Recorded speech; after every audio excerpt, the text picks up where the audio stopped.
Hi everyone, and welcome to The Sleepy Scientist. I'm really happy you're here. Tonight, we're going to go on a calm and quiet trip to learn something amazing. So get comfy, take a deep breath, and let's enjoy this peaceful science story together. Before we start, tell me in the comments, where are you watching from and what time is it for you right now? If you like relaxing science videos, don't forget to tap the like button. Now let's begin. Imagine for a moment that you are standing in a grand concert hall, the kind where every note is clear and every sound resonates deeply within you. Now, picture that the concert hall is not made of stone and wood, but of the soft, intricate folds of your own brain. In this hall, the music is not played by instruments, but by your thoughts and emotions, each note woven together by the delicate dance of chemicals and electrical pulses. Within this hidden realm, you are not a passive observer. You are both the conductor and the audience. The orchestra inside your mind begins to play, and as it does, something extraordinary happens. Feelings rise from the strings of your thoughts, weaving a melody that guides you through your daily life.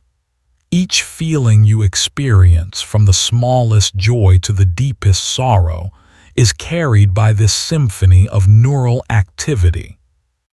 Your brain, a labyrinth of neurons, is the stage where this delicate performance takes place.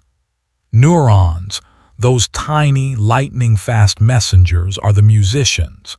They carry signals, emotions, thoughts, desires, through pathways that wind and loop in ways we are still learning to understand.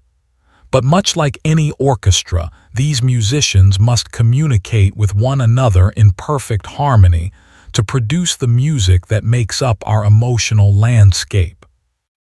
It is easy to think of our thoughts as solitary moments, but in truth, they are part of a larger, intricate ensemble. Imagine the sensation of feeling happy, for example. The brain sends signals from one neuron to another, creating a cascade of activity that floods certain areas of your mind. The reward centers, those beautiful, glowing places that make you feel like you are floating in a peaceful sea. Dopamine, the chemical messenger, floats like a delicate breeze between neurons, spreading joy. It tells the brain, this moment is good, feel it, let it last, and so you do. On the other hand, consider sadness. This emotion has its own symphony, one that carries a different rhythm. The brain releases a different set of chemicals, cortisol, for instance, the hormone of stress, and the orchestra shifts, pulling your attention inward toward a feeling of heaviness. The signals slow, becoming almost mournful in their rhythm, creating a dissonance that is felt in the deepest parts of your being. In this moment, you are reminded of something that has been lost, and your brain, ever so responsive, amplifies the feeling.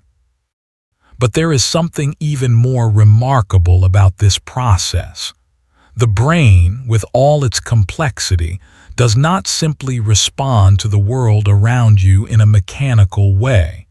It anticipates. It creates. Your brain's orchestra does not wait for emotions to arrive from the outside world. It generates them. It listens to the subtle shifts of the body, your heartbeat quickening, your breath becoming shallow, and it interprets these signals, creating emotional responses before you even fully understand what is happening. Think of the times you have felt a flutter in your chest, a sudden burst of excitement before you even know why. Your brain, in its wisdom, is already preparing you for something, aligning the music of your thoughts with the pulse of your body. This preparation is what gives you that familiar feeling of anticipation, that quiet, electric hum that begins long before the event occurs. It is as though the brain is tuning its instruments, getting ready for the performance. The fascinating part is that this symphony is not fixed, not a simple, unchanging tune. The way the orchestra plays, the intensity, the pace, the emotional tone, is shaped by your experiences, your memories, and even the environment around you. As you walk through life, your brain learns how to conduct its orchestra more precisely, adjusting to each new moment, making tiny shifts to keep the music in tune with the world. You have likely noticed how your mood can change when you enter a room full of people, or when you hear a piece of music that stirs something inside you. These subtle shifts are the result of 1,000 tiny changes within your brain, changes that influence how you perceive the world and how you react to it. It is as if your brain constantly reorchestrates its symphony, based on the sounds of your surroundings, the rhythms of your heart, and the melody of your past experiences. In this way, the brain's symphony is never truly static. It is constantly evolving, shifting in response to new stimuli and new thoughts. One moment, it may sound like a gentle lullaby, full of peace and contentment. The next, it may swell into a storm, filled with fear, anger, or excitement. But through it all, the orchestra continues to play, crafting emotions that are as dynamic and complex as the experiences that shape them. And yet, despite the complexity of this symphony, there is a quiet elegance in its simplicity. Each feeling you experience is not just a random, isolated event. It is part of a larger story, a story that your brain tells each end. Every day, a story that connects your past with your present, your memories with your desires. As you navigate through life, your brain's orchestra remains the constant, the steady beat that guides you forward, regardless of the changes in the world around you. Now take a moment to reflect on how this symphony feels inside you. What song is playing at this very moment in your mind? Is it a peaceful melody or one filled with tension? Perhaps it is somewhere in between, shifting with the ebb and flow of your thoughts and emotions. Whatever it is, remember that it is a symphony you are conducting, one note at a time. And as the music continues, so too does the dance of your brain's orchestra. It is a dance of emotion, thought, and memory, a dance that unfolds with every moment of your life. As we drift deeper into this musical world within our mind, we begin to see how the symphony plays out in the grand, timeless dance of life. Each emotion you feel is not just a fleeting moment. It is an echo of something far older, something that connects you to every living creature that has ever walked this earth. It is a reminder of how deeply our emotions are entwined with the rhythms of nature. Imagine, if you will, a seed nestled in the earth. It does not know exactly when it will sprout, but it listens to the world around it, the temperature, the rainfall, the shifting winds. In this way, the seed anticipates its future, much like how your brain listens to the subtle cues in your body. It doesn't wait for a reason to feel. It simply responds. In the same way, your brain processes countless signals at once, drawing from the vastness of your experience, your senses, and the energy within you. This rhythm is not just present in your mind, but in every living thing, in the pulse of life itself. The heart, beating steadily and without pause, is like the metronome to the symphony of your thoughts. The blood that flows through your veins carries not only oxygen and nutrients, but the very essence of life, a rhythm that the brain recognizes and dances to. Even in silence, in moments of stillness, the brain listens. It listens to the quiet whispers of the body, and it responds in kind, creating a melody of calm. Consider the way a leaf trembles in the breeze. It does not resist. It moves with the wind as if it understands that each gust is a part of a larger design.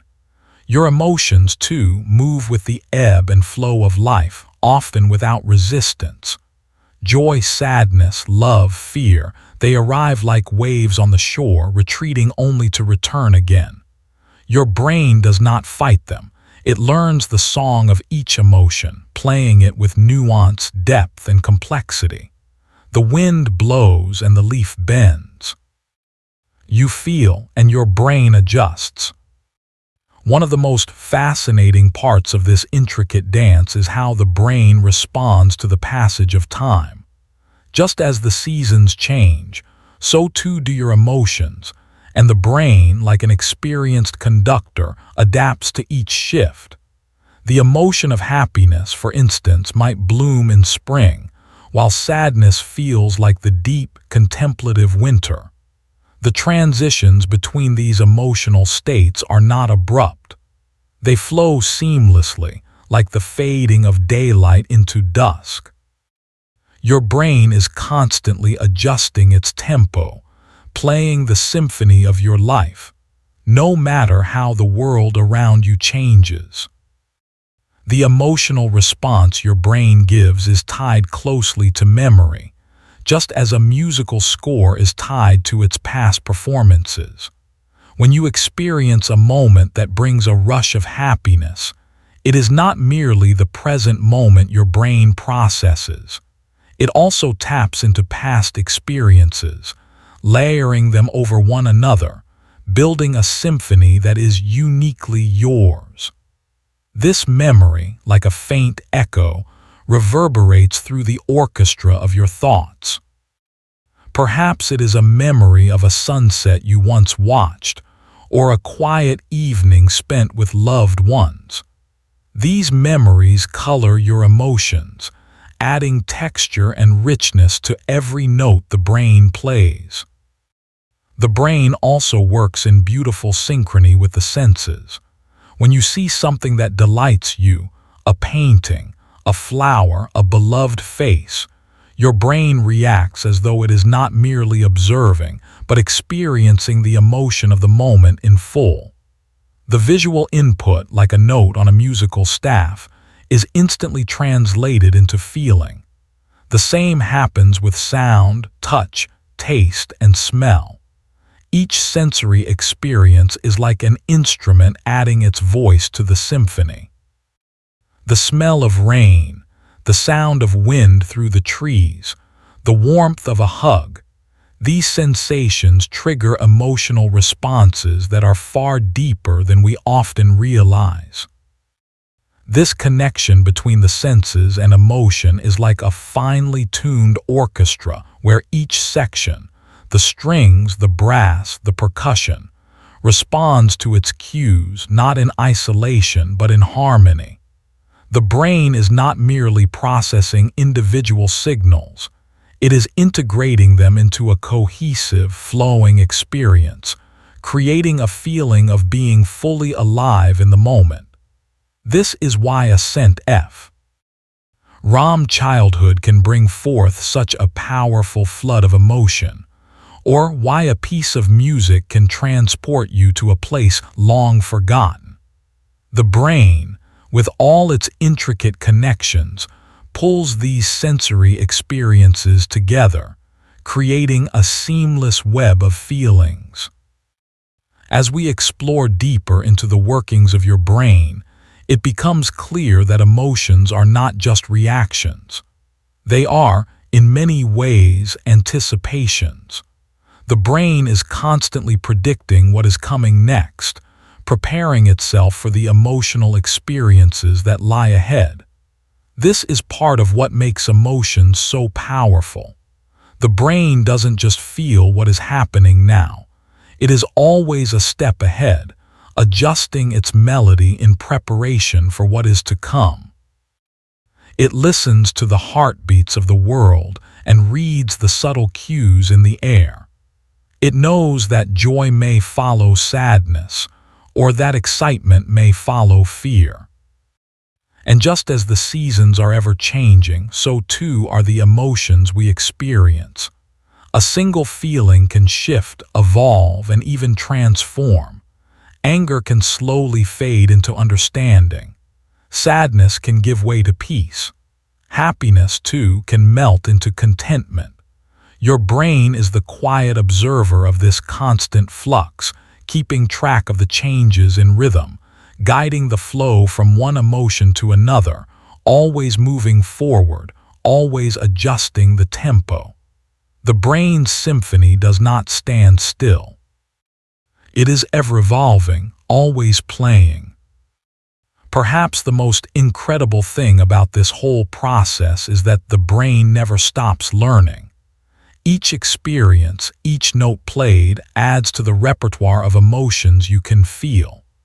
The more you live, the more your brain refines its understanding of the symphony. It becomes more nuanced, more tuned to the rhythms of the world.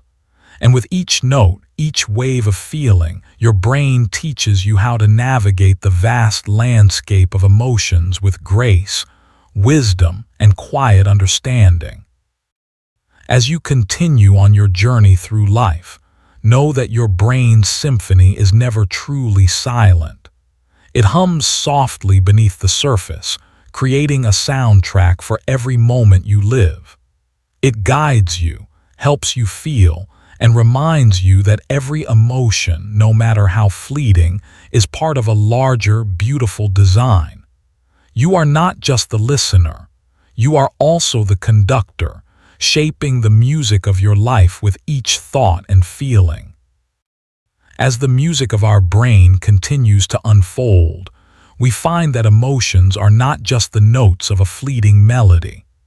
They are the very heartbeat of our existence, the rhythms that define who we are, and the essence of how we move through the world. In this final movement of our symphony, we arrive at the realization that this music, complex, subtle, and ever-changing, is not only what we experience but also what shapes us. It is the thread that ties every moment, every memory, and every emotion together. Imagine now that the symphony is coming to an end, but instead of silence, there is a soft, lingering note that refuses to fade. It is as though the music has become a part of the very air around you, a hum that continues even when the instruments rest. This final note, this resonating hum, is not the end of the symphony, but a soft reflection on all that has been. And just like that, you realize that every emotion you feel is both the beginning and the end, the start of a new chapter and the echo of a past one. What we have learned about the brain's symphony is that it is never truly over. Emotions, like music, don't fade completely. They leave behind traces, soft impressions that linger in our minds and bodies. When we are moved by a memory, a sound, or a person, we are not merely recalling a past moment. We are reawakening the entire orchestra, playing that same melody once more. It is as if every experience is stored in the brain like a song, played, replayed, and heard again each time we remember. Consider how, after a beautiful moment of joy, the feeling often fades, only to return again when we least expect it. This is not because the brain has forgotten the melody. It is because the song is still there, waiting for the right moment to be played again. The brain's orchestra never stops rehearsing. It keeps playing, adjusting to the current moment, and blending past and present into a harmonious composition. And as the music shifts, we see that emotions are not simply reactions to the world around us. They are guides steering us through life's twists and turns. When the orchestra swells with the sound of fear or anxiety, it is the brain preparing us for action. It is a signal, a call to attention. Just like a sudden rise in a musical crescendo, these emotions alert us to the need for change, for movement, for growth. Fear, like a sudden clash of cymbals, forces us to pause and reconsider. It is the brain's way of saying, "This moment is important. Pay attention." Love, too, is a guiding melody. When we are enveloped by the warmth of love, it is the brain's way of encouraging connection, of binding us to others. It is a soft, flowing writ. And that invites us to open our hearts and share ourselves with the world. The symphony of love, much like a gentle lullaby, wraps us in comfort and reassurance, reminding us of the beauty of connection. But just as the notes of a symphony cannot remain the same forever, emotions shift. And when the final, peaceful chord is played, there is a sense of quiet resolution.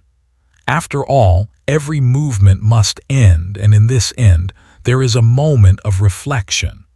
A moment to look back on all the emotions that have come and gone, the music that has filled our lives. And in that stillness, there is understanding. The beauty of the brain's symphony lies in its capacity to create harmony from chaos. In the face of sorrow, there is still a chance for joy. In the deepest despair, there remains a melody of hope, soft and distant, but present nonetheless. The brain, in its infinite wisdom, knows how to bring together even the most discordant notes into a final, meaningful conclusion. It is not about erasing the emotions of the past, but about learning how to play them in tune with the present. And in the stillness that follows, we are left with something profound. The realization that emotions, like music, are not fleeting. They are eternal, woven into the very fabric of who we are. They are the echoes of our experiences, resonating through time, shaping our understanding of ourselves and the world around us. The music doesn't stop. It only changes, flowing gently from one moment to the next.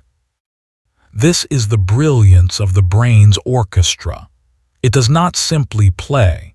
It listens, adapts, and evolves. It knows how to weave each note into a story, how to make even the quietest emotion feel like a profound experience. And in this symphony, you are both the conductor and the listener, guiding the music and being carried by it as you move through each moment of your life. As the final note fades into silence, we are reminded that the symphony is not truly over. It is simply resting, waiting for the next movement. And in that waiting, there is peace. There is a moment to reflect, to remember, and to embrace the music of your emotions once more. So the next time you feel an emotion rise within you, take a moment to listen. Listen to the symphony of thoughts and feelings that your brain is playing, and allow yourself to be carried by it, knowing that it is guiding you, moment by moment, through the beautiful, ever-changing orchestra of your life. The world inside your body is a dance, a delicate rhythmic movement that takes place not on a stage but within the very cells of your being. This dance is performed by molecules, atoms, and ions who move in synchrony, responding to the faintest of cues from the world around you. And at the center of this performance, guiding every step, is a powerful force, the chemicals of emotion. Imagine for a moment that you are standing in a vast, darkened hall. Around you, the molecules move, their movements swift and fluid. Some drift lazily, like leaves floating on a calm river, while others rush frantically, darting across the space with an urgency that mirrors the rhythm of your heart. This is the world of your body, a world where every emotion you feel is represented by a shift in the flow of these chemicals, a change in the music of your molecules. When you experience happiness, for example, a series of subtle chemical shifts occur. The brain releases dopamine, the molecule of pleasure which spreads through the body like sunlight filtering through trees. Dopamine does not rush. It moves with ease, creating a feeling of contentment, a gentle surge that flows through your veins. It is like a soft melody, played by the most delicate instruments, filling your mind with warmth, lifting your spirit without effort. But emotions are not only about the flow of joy. When you feel fear, your body responds in a different way. The dance of chemicals changes, the rhythm quickens. In this moment, the brain releases adrenaline and cortisol, signaling to every part of you that something is wrong, that you must prepare for action. These chemicals do not hesitate. They move rapidly, urging your body into a state of alertness, flooding your muscles with energy, your senses with sharpness. You feel your heart race, your breath quicken, your thoughts become focused on the danger ahead. The dance is no longer slow and graceful, but fast and urgent. This shift from one emotion to another, the smooth, gentle rhythm of happiness to the frantic, rapid pace of fear, can happen in an instant. The chemicals that shape our feelings are not fixed. They flow like a river, adapting to the changing tides of our experiences. They respond to the sounds of our thoughts, the touches of our skin, the images we see, and even the memories we hold dear. They dance to the music of our lives, guiding us through each emotional moment with an effortless grace. But as with any dance, there is a pattern. Each emotion follows a rhythm and why. Our brain learns the steps. When you feel joy, your brain recognizes the patterns of dopamine and other feel-good chemicals, and it learns to anticipate the feeling of happiness, preparing your body to respond accordingly. Likewise, when you feel fear, your brain anticipates the release of adrenaline and cortisol, preparing your body for the dance of fight or flight. These chemical dances are not random. They are deeply embedded in the way your brain works, evolving over time, shaped by your experiences and your interactions with the world. And just as dancers learn the rhythm of their performance, so too do your neurons, the tiny messengers in your brain. Neurons are the dancers, the ones who interpret and respond to the chemical cues. When a molecule of dopamine is released, for example, it binds to receptors on a neuron, triggering a cascade of signals that move through the brain like the passing of a baton in a relay race. These signals travel at incredible speeds, faster than the blink of an eye, shaping the way you perceive and experience the world around you. Each chemical release is like a cue to the neurons, telling them when to move, when to pause, when to respond. And yet, the dance of chemicals does not happen in isolation. It is connected to everything else in the body. When fear grips you, for instance, the chemicals that race through your brain are not the only ones at play. The body itself responds. Your heart races, your muscles tense, your breath becomes shallow. These physical reactions are all part of the same dance, a synchronized movement that prepares your body to face the challenges ahead. The brain and body are in perfect harmony, each guiding the other, each responding to the other's cues, creating a seamless experience that is much more than the sum of its parts. Think, too, about the moment when you fall in love. It is not just a thought, an idea, or a simple connection. It is a chemical dance, a beautiful, intricate performance that takes place deep within your brain and throughout your body. The release of oxytocin, often called the love hormone, flows through your system like a tender embrace. It signals to your brain that this connection is special, that it is meaningful, and that it is something to cherish. Oxytocin calms the mind, soothes the body, and strengthens the bonds between you and the person you care for. This hormone dances with the others, dopamine, serotonin, and even adrenaline, creating a symphony of feelings that make love one of the most powerful emotional experiences of all. But what happens when the music falters, when the rhythm is interrupted? When you feel sadness or grief or longing, the chemical dance shifts once more.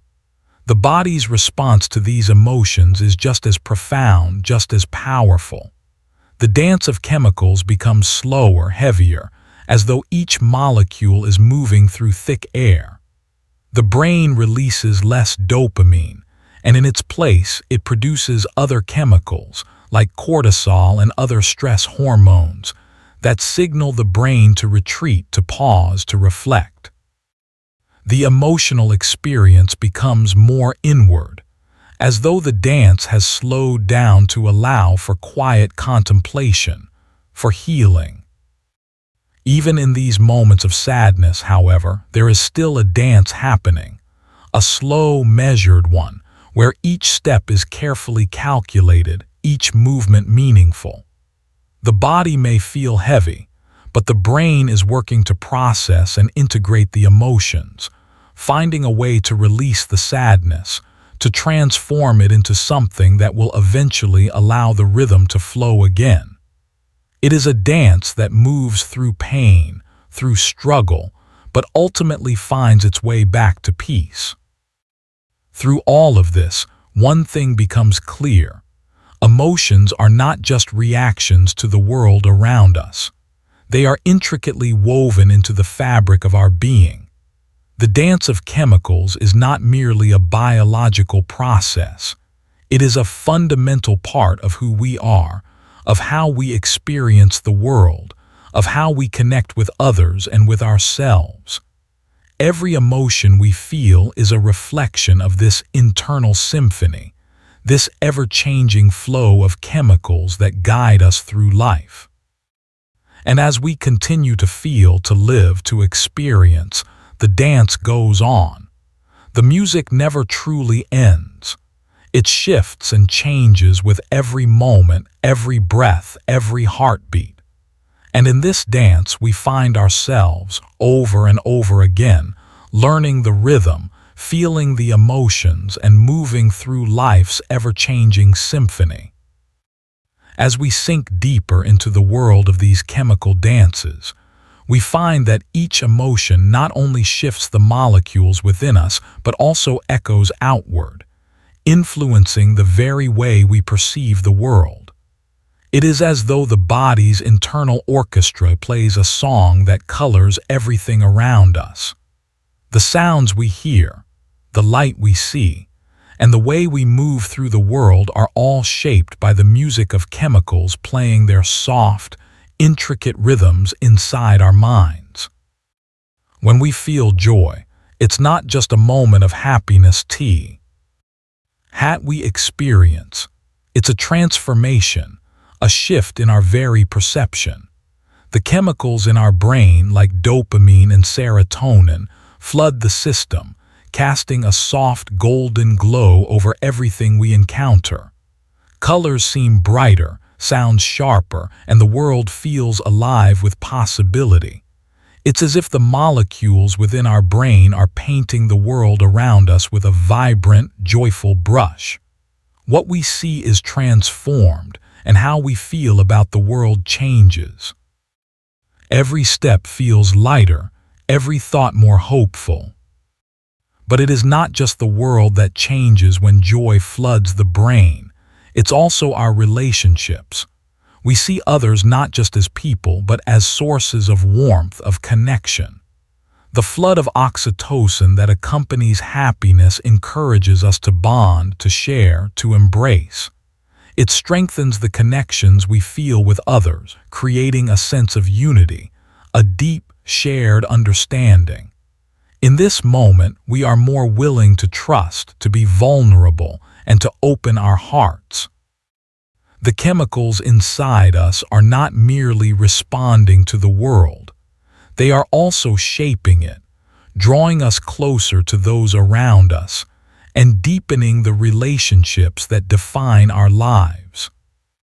But this dance, as with all dances, does not remain the same. Just as a waltz may slow to a gentle rhythm or quicken with the beat of a drum, the chemical symphony in our bodies shifts in response to the world. When we encounter fear, the tempo of the dance changes dramatically. The molecules of joy are replaced with chemicals that signal to the body that something is amiss. The brain releases adrenaline, and the body becomes alert, on edge. The rapid-fire signals tell the body to prepare, to respond, to act. This is the dance of survival, the primal rhythm that has existed since the dawn of time. When fear grips us, the world around us changes once again. Our senses heighten, becoming sharper, more focused. The sound of footsteps behind us seems louder, more threatening. The air feels thicker, heavier, as though every breath is a potential threat. Our body, in response to this chemical flood, prepares for action. Our heart rate increases, our muscles tense, our thoughts focus on escape or confrontation. The symphony of chemicals is no longer gentle. It is urgent, demanding, pulsing with the beat of a primal instinct to protect ourselves. And yet this dance, too, is temporary. Just as the body's response to fear is fleeting, so too does the chemical surge begin to subside. Once the threat has passed, the body slowly returns to balance. The rhythm of fear fades, replaced by the softer, more peaceful tempo of calm. The brain no longer needs to send out signals to prepare for battle. Instead, it releases endorphins, those natural painkillers, soothing the body after the intensity of fear. The chemicals of joy, dopamine, serotonin, begin to return, like the gentle crescendo of music after a dramatic pause. But emotions, like music, are not always so predictable. Some emotions, like sadness or grief, do not shift quickly. They linger as if the rhythm has slowed to a heavy, mournful beat. When you lose someone you love, or when you experience a profound disappointment, the dance of chemicals takes on a more somber tone. The brain releases cortisol, the hormone of stress, and this creates a feeling of weight, a sense of heaviness that settles deep in your chest. The music becomes slower, more reflective, as though each step is reluctant, each movement heavy with loss. In these moments, the body becomes tense in response to the brain's signals. Your muscles tight, your thoughts slow, and the world around you becomes muted, as though you are moving through it in a dream. The flood of cortisol creates a cloud that lingers, coloring your view of the world. Nothing feels quite as bright or as hopeful as it did before. The world is quieter now, quieter because your body has become attuned to a different rhythm, a rhythm that reflects the sadness you feel within. But even in these moments, there is movement. Even in sadness, the brain continues to dance, responding to the world and to your emotions. The slow, steady rhythm of grief eventually gives way to something else. It may take time, but as the body and mind adjust to the new emotion, the chemicals begin to shift once more. The brain starts to release more serotonin, those natural mood lifters, and the emotional tempo begins to pick up again. What was once slow and heavy becomes lighter, more hopeful, as the dance of chemicals adjusts to the changing emotional landscape. This is the beauty of the body's internal symphony. It is always moving, always shifting, always adjusting. No emotion lasts forever. Just as the sun rises and sets, so too does the rhythm of emotions shift with the passing of time. The chemicals inside us are never static. They respond to the world, to our experiences, and to the stories we tell ourselves. They are the architects of our emotional world, building the foundations for each new feeling, each new experience, and each new moment of connection. And yet, even as the chemicals continue to shift and change, there is a quiet consistency to it all. The dance may shift in tempo, from the frenetic rhythm of fear to the slow, contemplative pace of sadness, but the underlying structure of the dance remains the same. The body, the mind, and the heart all move in concert with one another, responding to the signals of the brain and to the world around us. Each step, each movement, each emotional surge is part of a larger, ever-unfolding symphony. As we navigate through this dance of chemicals, we begin to realize that it is not just the brain that is the conductor of this symphony. We too play a part. We are the dancers, interpreting the movements of our emotions and responding to them in our own way. We bring our unique rhythms, our histories, our experiences to the floor. We respond to the music in our own way, sometimes gracefully, sometimes clumsily, but always in harmony with the ever-changing flow of emotions. In this way, the dance of chemicals is not just an internal process. It is an expression of who we are, of how we experience the world and how we connect to the people around us. The chemicals may guide us, but we too shape the dance. With every step, every choice, every thought, we become part of the larger symphony of life.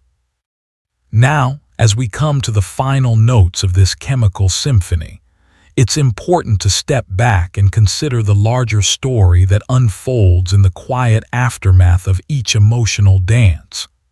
The beauty of the body's internal rhythm is not only in its dynamic shifts, but also in the way it allows for healing and renewal.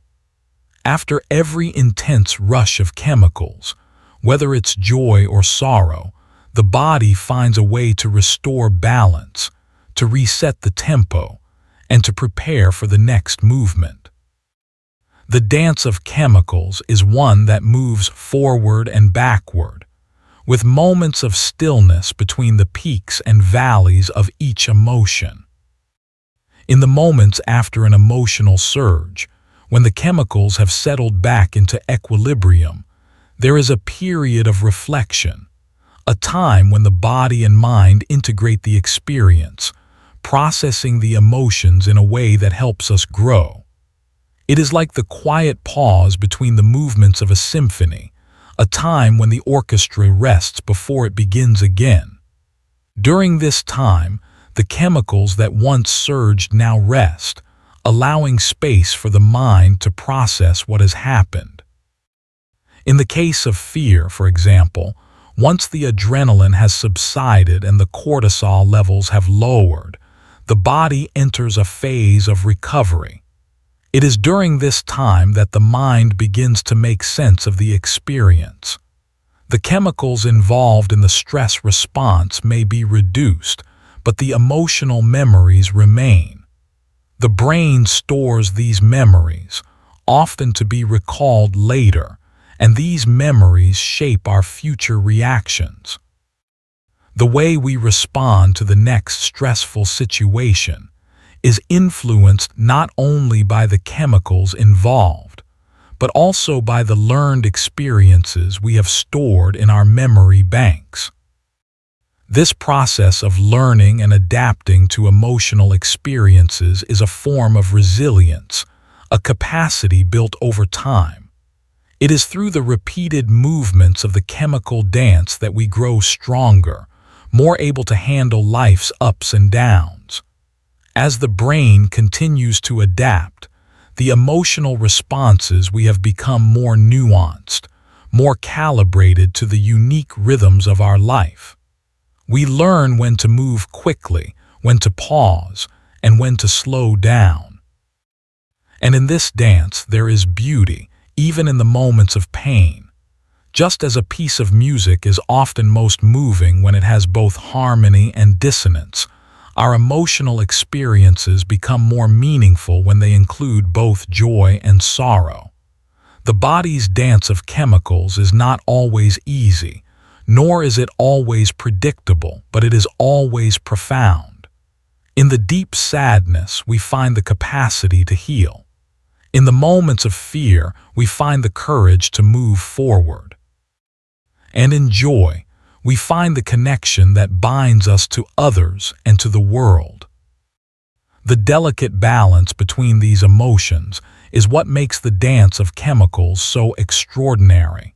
No one emotion is truly isolated. Joy is never complete without the contrast of sadness. Fear cannot exist without the possibility of courage. Each emotion exists in relation to the others, creating a fluid, ever-changing experience. This interconnectedness is what allows us to experience the full spectrum of what it means to be human. As the chemicals shift and change, the body learns to adapt, recalibrating to the music of our emotional lives. The slow rhythms of sadness gradually speed up as the body returns to a more balanced state. The racing heart of fear slows to a gentle, steady beat once more, and with each new shift, we are given the opportunity to grow, to move forward, and to embrace the ever-changing dance of life. What is remarkable about this internal dance is how it extends beyond the physical body. The dance of chemicals does not happen in isolation, but in response to the world around us. When we experience a moment of joy, it is not just because of what is happening inside us. It is also because of what is happening in the world. Our emotions are deeply interconnected with our surroundings, with the people we meet, and with the experiences we have.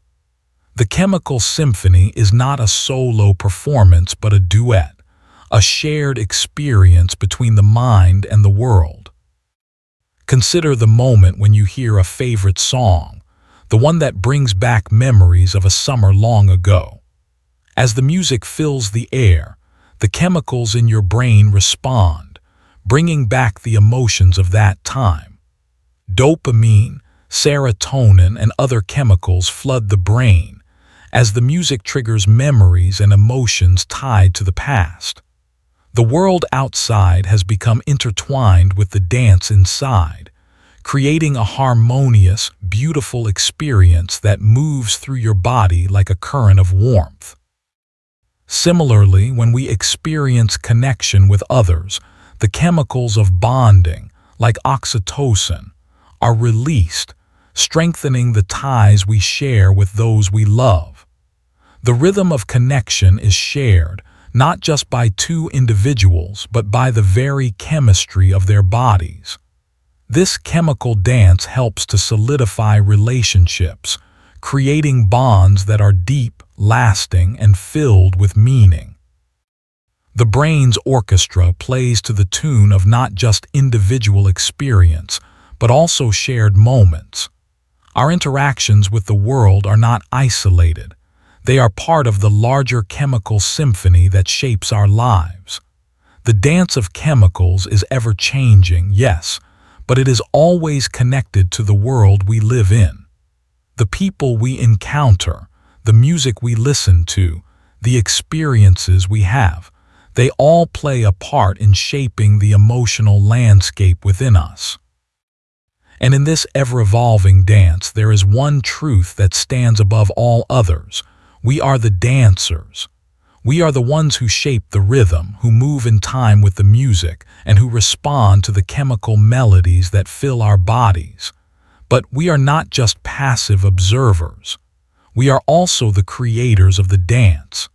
With every thought we think, every action we take, we influence the music.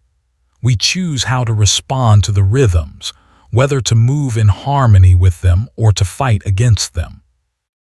So, as we continue through life's dance, let us remember that every step, every turn, every leap, and every pause is part of a larger, beautiful process. It is a process that connects us not only to ourselves, but also to the world around us. Each emotional experience, no matter how fleeting, is a note in a larger symphony, a symphony of life that plays on endlessly, beautifully, and forever. Imagine for a moment that your mind is a grand tapestry, woven with threads of countless colors, each one representing a different memory. These threads stretch across the vast expanse of your life, intertwining and overlapping, creating a beautiful, intricate pattern that tells the story of who you are. Each thread holds an emotion, a feeling, a moment from your past. Some are bright and vibrant, filled with joy and warmth. Others are dark, shadowed with sorrow, regret, or fear. Together, they form a story that is uniquely yours. Now picture the way these threads move and change over time. Some are pulled tight, woven into the very fabric of your being, while others remain loose, only faintly visible in the background. The tapestry does not stand still. It grows, it shifts, and it evolves with each passing moment. Each new experience, each new feeling adds a new thread to the tapestry, weaving a richer, deeper story. This is how your mind works. The emotions you feel in any given moment are not just isolated experiences. They are intricately connected to the past. Every time you feel something, your mind reaches back into its vast store of memories and pulls from the threads that are most closely tied to the present emotion. The brain is constantly weaving these threads together, creating a tapestry that helps you make sense of who you are and how you relate to the world around you. When you experience a moment of joy, for example, your brain pulls from the bright, vibrant threads of happy memories, times when you felt loved, when you were surrounded by beauty, when life seemed full of possibility. These threads are woven into the moment, coloring your experience with warmth and light. You see the world through the lens of those memories, and they shape how you feel about the present. But memories are not just about the past. They also shape the way we perceive the future. When we anticipate something, whether it's a new opportunity, a reunion with someone we love, or the arrival of a challenge, the mind looks to the threads of the past for guidance. It pulls from past experiences, emotions, and lessons learned to help us navigate what lies ahead. This is why we often feel a sense of déjà vu when we encounter a situation that feels familiar. It's as if the threads of past memories are reaching forward, helping us make sense of what is coming. Consider the way your mind works when you feel fear. In those moments, the tapestry takes on a darker hue. The threads of past anxiety, past struggles, past disappointments are pulled forward, coloring your perception of the present. You may not even be consciously aware of it, but your mind is weaving these memories into the moment, shaping your experience with a sense of unease or uncertainty. The tapestry you see is not just about the current situation. It is a reflection of everything you've ever felt in response to similar experiences. This dance between past and present, between memory and emotion, is what makes the mind's tapestry so powerful. It is not just a passive record of what has happened to you. It is an active, living part of who you are. Every thread represents a moment of learning, of growth, of feeling. The mind uses these threads to help you understand the world, to give meaning to the experiences that come your way. And in this process, the mind does not just look to the past for guidance. It also shapes the future. When you look back on your life, you are not merely recalling events in a linear fashion. You are reweaving the tapestry, pulling the threads of memory into a new configuration, seeing the connections that weren't clear before. The way you remember a childhood moment may change as you grow older, as your understanding of life deepens.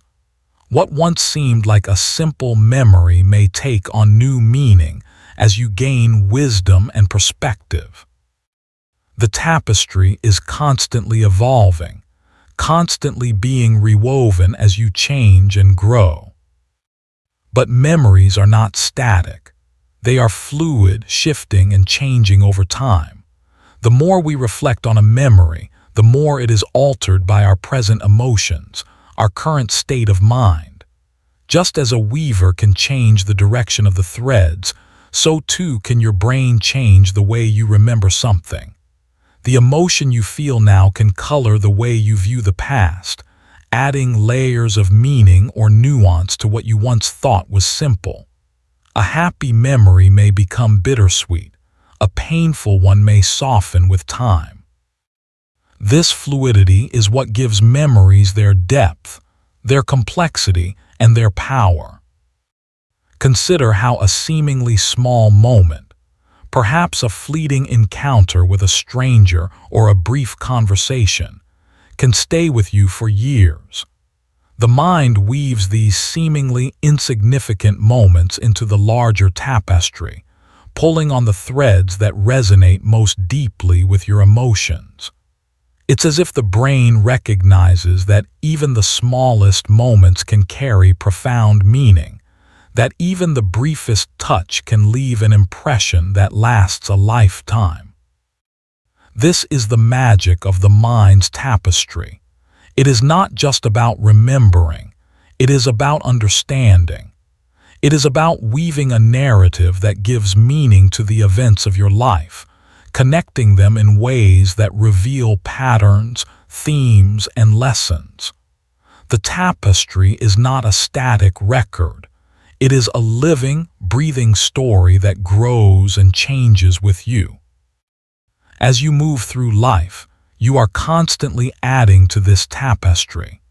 Every experience you have, every person you meet, every emotion you feel becomes a new thread in the ever-expanding story of who you are. Some threads may be bright and joyful, others dark and painful, but together they create a picture, a beautiful, intricate design that tells the story of your soul. And just as a weaver steps back to admire their work, so too does the mind occasionally take a moment to reflect. When we look back on our lives, we are not just looking at a collection of memories. We are looking at a story that has been woven together, thread by thread.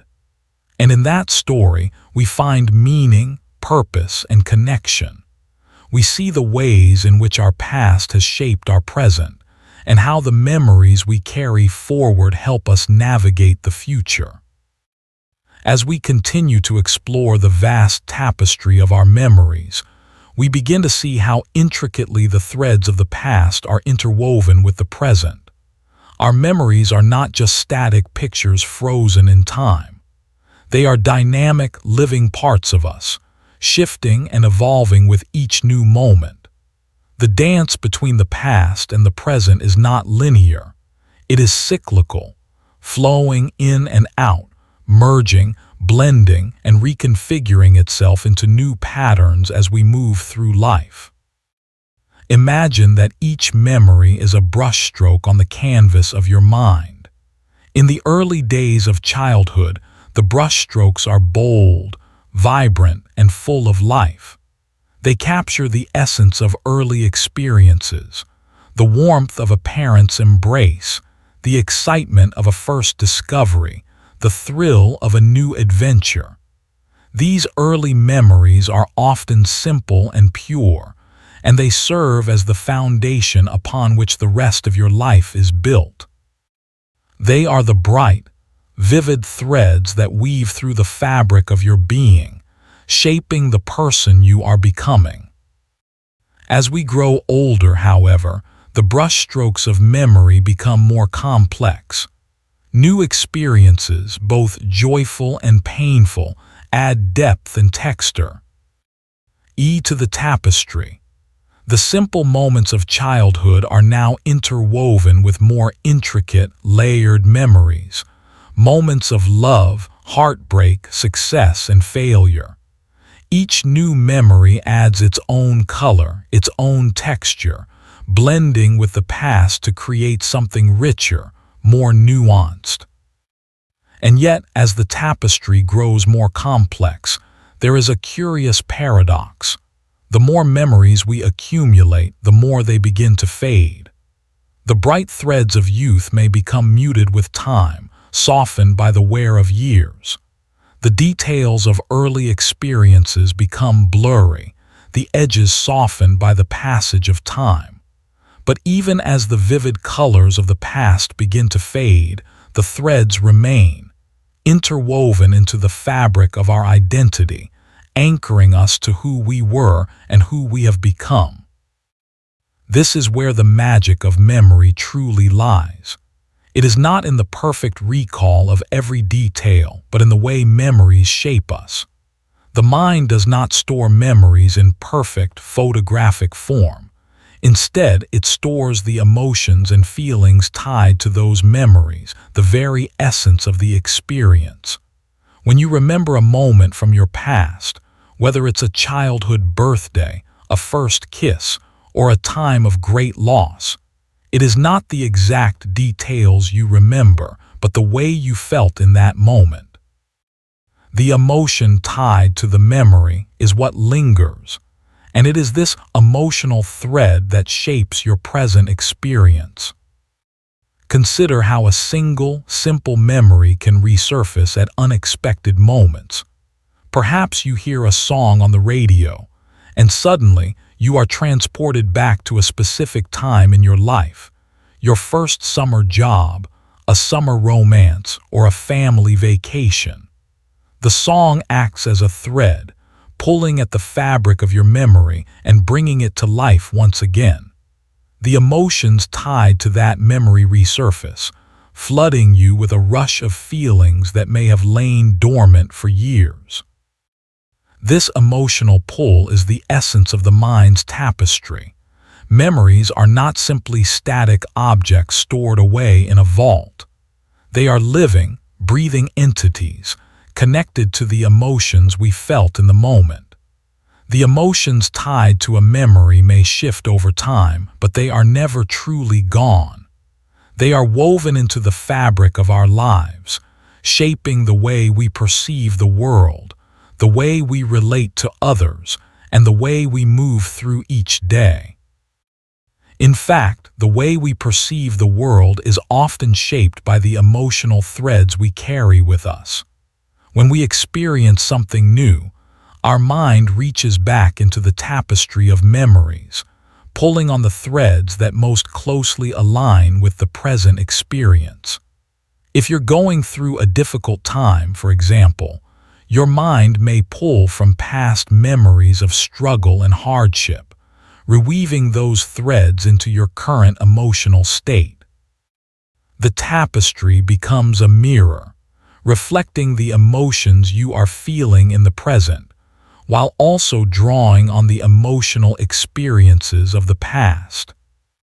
Similarly, when we experience moments of joy or contentment, the mind may pull from past memories of happiness, weaving those threads into the present moment. The tapestry, in this sense, becomes a guide, helping us make sense of the present by connecting it to the past. Each emotion is a thread that carries its own history, its own story, and the mind uses those threads to create meaning in the moment. This process of weaving together the past and present is not always a conscious one. Often, we are unaware of the threads we are pulling from our past, and we only become aware of them when we experience an emotional response to something in the present. The mind works quietly in the background, drawing on the vast storehouse of memories to shape our perception of the world. And as the tapestry grows, it becomes more complex, more intricate, more beautiful. But there is something even more remarkable about the way our mind weaves memory. The brain is not simply a passive recorder of events. It is an active participant in the creation of memory. Every time we experience something new, the brain shapes the memory, infusing it with meaning, emotion, and context. The way we remember something is not fixed. It is influenced by our current emotional state, our beliefs, and our perceptions. The mind weaves these new threads into the tapestry, and in doing so, it creates a memory that is uniquely ours. This is why two people can experience the same event and remember it in completely different ways. Our memories are not objective recordings. They are subjective, shaped by the emotional threads that we carry with us. The way we remember an event is colored by our emotional state at the time, the meaning we attach to it, and the way it fits into the larger narrative of our lives. And this is what makes the tapestry of memory so profound. It is not simply a collection of disconnected events. It is a living, breathing narrative that weaves together our experiences, our emotions, and our perceptions into a cohesive story. It is the story of who we are, who we have been, and who we are becoming. As we step back and look at the full tapestry that we have been exploring, we see not just a collection of memories, but a living, breathing work of art. Each thread, each emotion, each experience has contributed to the picture of who we are. The intricate weaving of these threads forms a story that is uniquely our own, a story that continues to evolve and change with every new experience, every new memory we create. It is not just a static record of the past, but a dynamic, ever-growing masterpiece that stretches across the vast expanse of our lives. But what happens when certain threads of memory begin to fade, when the vibrant colors of a past experience become muted with time? What happens when the emotions tied to certain memories seem to lose their clarity, when the sharpness of joy or sorrow begins to dull? In those moments, the mind's tapestry doesn't simply disappear, it adjusts. It adapts. The fading threads do not vanish. They are woven more softly, more subtly, into the background of our emotional landscape. These memories may not be as vivid as they once were, but they are still there, still playing a role in shaping the person we are. In fact, the fading of certain memories is not a loss but a transformation. Just as a painter may choose to soften the edges of a background in a landscape, so too does the mind soften the emotional impact of memories over time. The intense joy of a childhood experience may give way to a quieter, more reflective happiness as we grow older. The deep sorrow of a loss may eventually transform into acceptance, even peace, as time allows the emotions to settle and the mind to make sense of the pain. The tapestry is not static. It is constantly evolving, adjusting to the ebb and flow of our emotional lives. And yet, even as the emotional intensity of certain memories fades, the tapestry remains rich with meaning. The threads that were once bold and bright continue to serve as the foundation of who we are. They are the bedrock of our identity, the emotional landscape that guides us as we move through life. These threads, though softened by time, remain intertwined with the present, influencing the way we experience the world and shaping our responses to new experiences. There is also a certain beauty in the way the mind selectively weaves certain memories into the present. While some threads fade into the background, others rise to the surface, emerging at unexpected moments, bringing new meaning to our current experiences. A song, a scent, or a passing moment can suddenly pull a memory into sharp focus, and the emotions tied to that memory flood our hearts once again. It is as if the tapestry itself has a life of its own, choosing which memories to bring to the forefront at the right moment. Think about the way that a single scent can bring back a flood of memories. Perhaps the smell of fresh rain reminds you of a childhood summer, or the scent of a certain flower takes you back to a moment of deep connection with a loved one. In these moments, the tapestry is not simply a collection of past experiences. It is an active participant in the present. The threads of memory are not fixed. They are constantly being rewoven, adjusted, and reinterpreted in response to the present moment. This is the extraordinary thing about memory. It is not a passive record of the past, but an active, living process that shapes who we are. The mind does not simply remember events as they happened. It reinterprets them, infusing them with meaning based on our current emotional state, our beliefs, and our experiences. In this way, the tapestry of memory is not a static artifact, but a fluid, evolving story. A story that continues to unfold with each new chapter of our lives. And just as the tapestry is constantly evolving, so too is our understanding of it. The more we reflect on the threads of memory, the more we learn about ourselves. As we revisit the past, we see connections that were once hidden, patterns that we may not have noticed before. The tapestry becomes clearer, more intricate, as we grow older and wiser. We begin to see how the threads of joy and sorrow, of triumph and failure, are all interwoven, creating a picture of our lives that is rich, complex, and beautifully imperfect. But even as we gain new understanding of our memories, there is also a sense of surrender. The tapestry is not ours to control.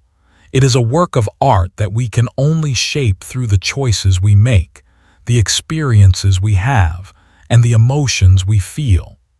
We cannot rewrite the past, nor can we completely erase the memories that have shaped us.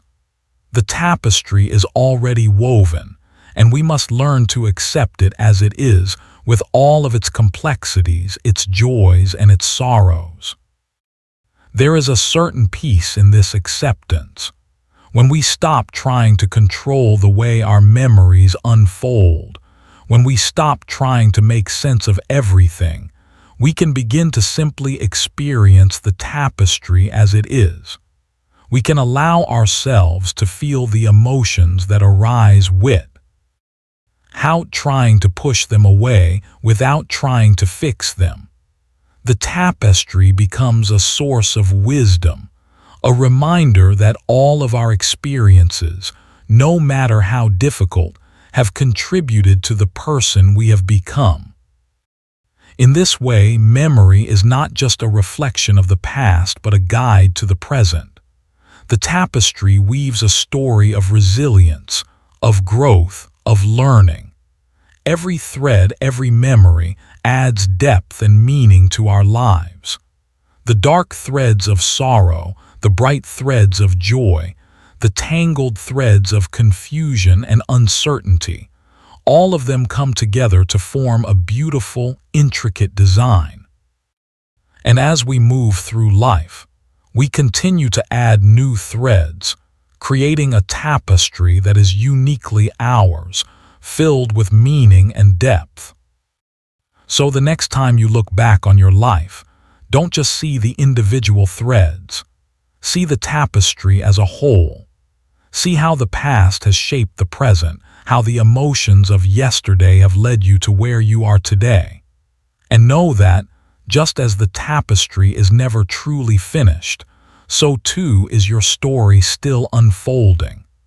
The threads will continue to weave together, creating a beautiful, ever-evolving masterpiece that tells the story of who you are and who you are becoming. Close your eyes for a moment and imagine a storm. Not the kind you see outside your window, but a storm inside your body, deep within the folds of your brain. This storm isn't made of wind or rain, but of tiny, invisible electrical waves that pulse and surge through the labyrinth of neurons in your brain. These waves carry your thoughts, your feelings, your very essence, bouncing from one neuron to another in a complex dance that is at once both delicate and powerful. Now consider that this storm is not chaotic, as you might imagine a storm to be. It is controlled, orderly, and purposeful. Each wave of electrical energy has a destination, a goal, a purpose. It moves through the brain like the current of a river, guiding your thoughts, shaping your emotions, and influencing every aspect of how you perceive the world. This current, these waves, are the electrical impulses that form the foundation of all human experience. They carry the music of your mind, creating the soundtrack of your life. These electrical impulses are not just random sparks of energy. They are the result of complex interactions between ions, tiny charged particles that flow in and out of neurons, creating electrical charges that transmit signals across the brain. Every thought, every feeling, every action you take is preceded by these tiny electrical pulses that travel across your neurons, lighting up different regions of your brain in perfect harmony. Think about how you feel when you experience joy. This feeling is not just something you can touch or see, but something that your brain creates through the flow of electrical impulses. When joy floods your mind, certain neurons in your brain fire in rapid succession, sending signals to other neurons that amplify the feeling.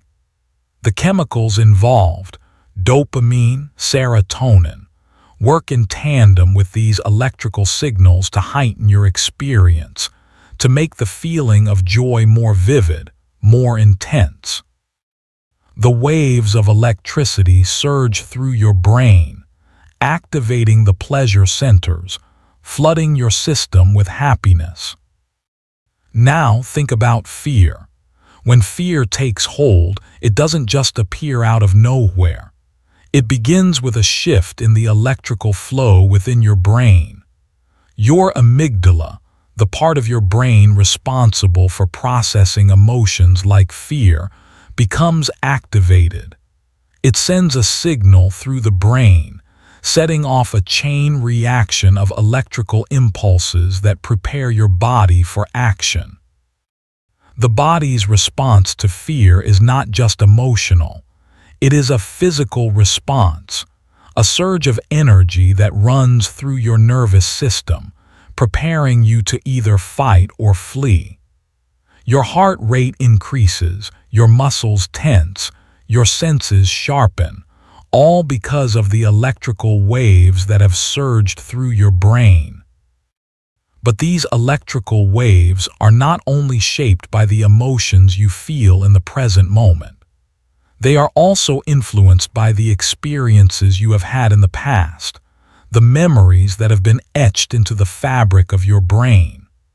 Just as a river is shaped by the landscape it flows through, so too are your brain's electrical impulses shaped by the vast network of memories, experiences, and patterns that have formed over time.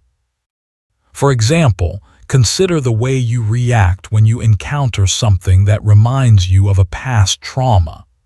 In that moment, your brain doesn't simply react to the present situation. It reaches back into its memory banks, pulling from past experiences to guide its response. Electrical impulses fire through the brain, activating memories and emotions that were once formed during a similar experience.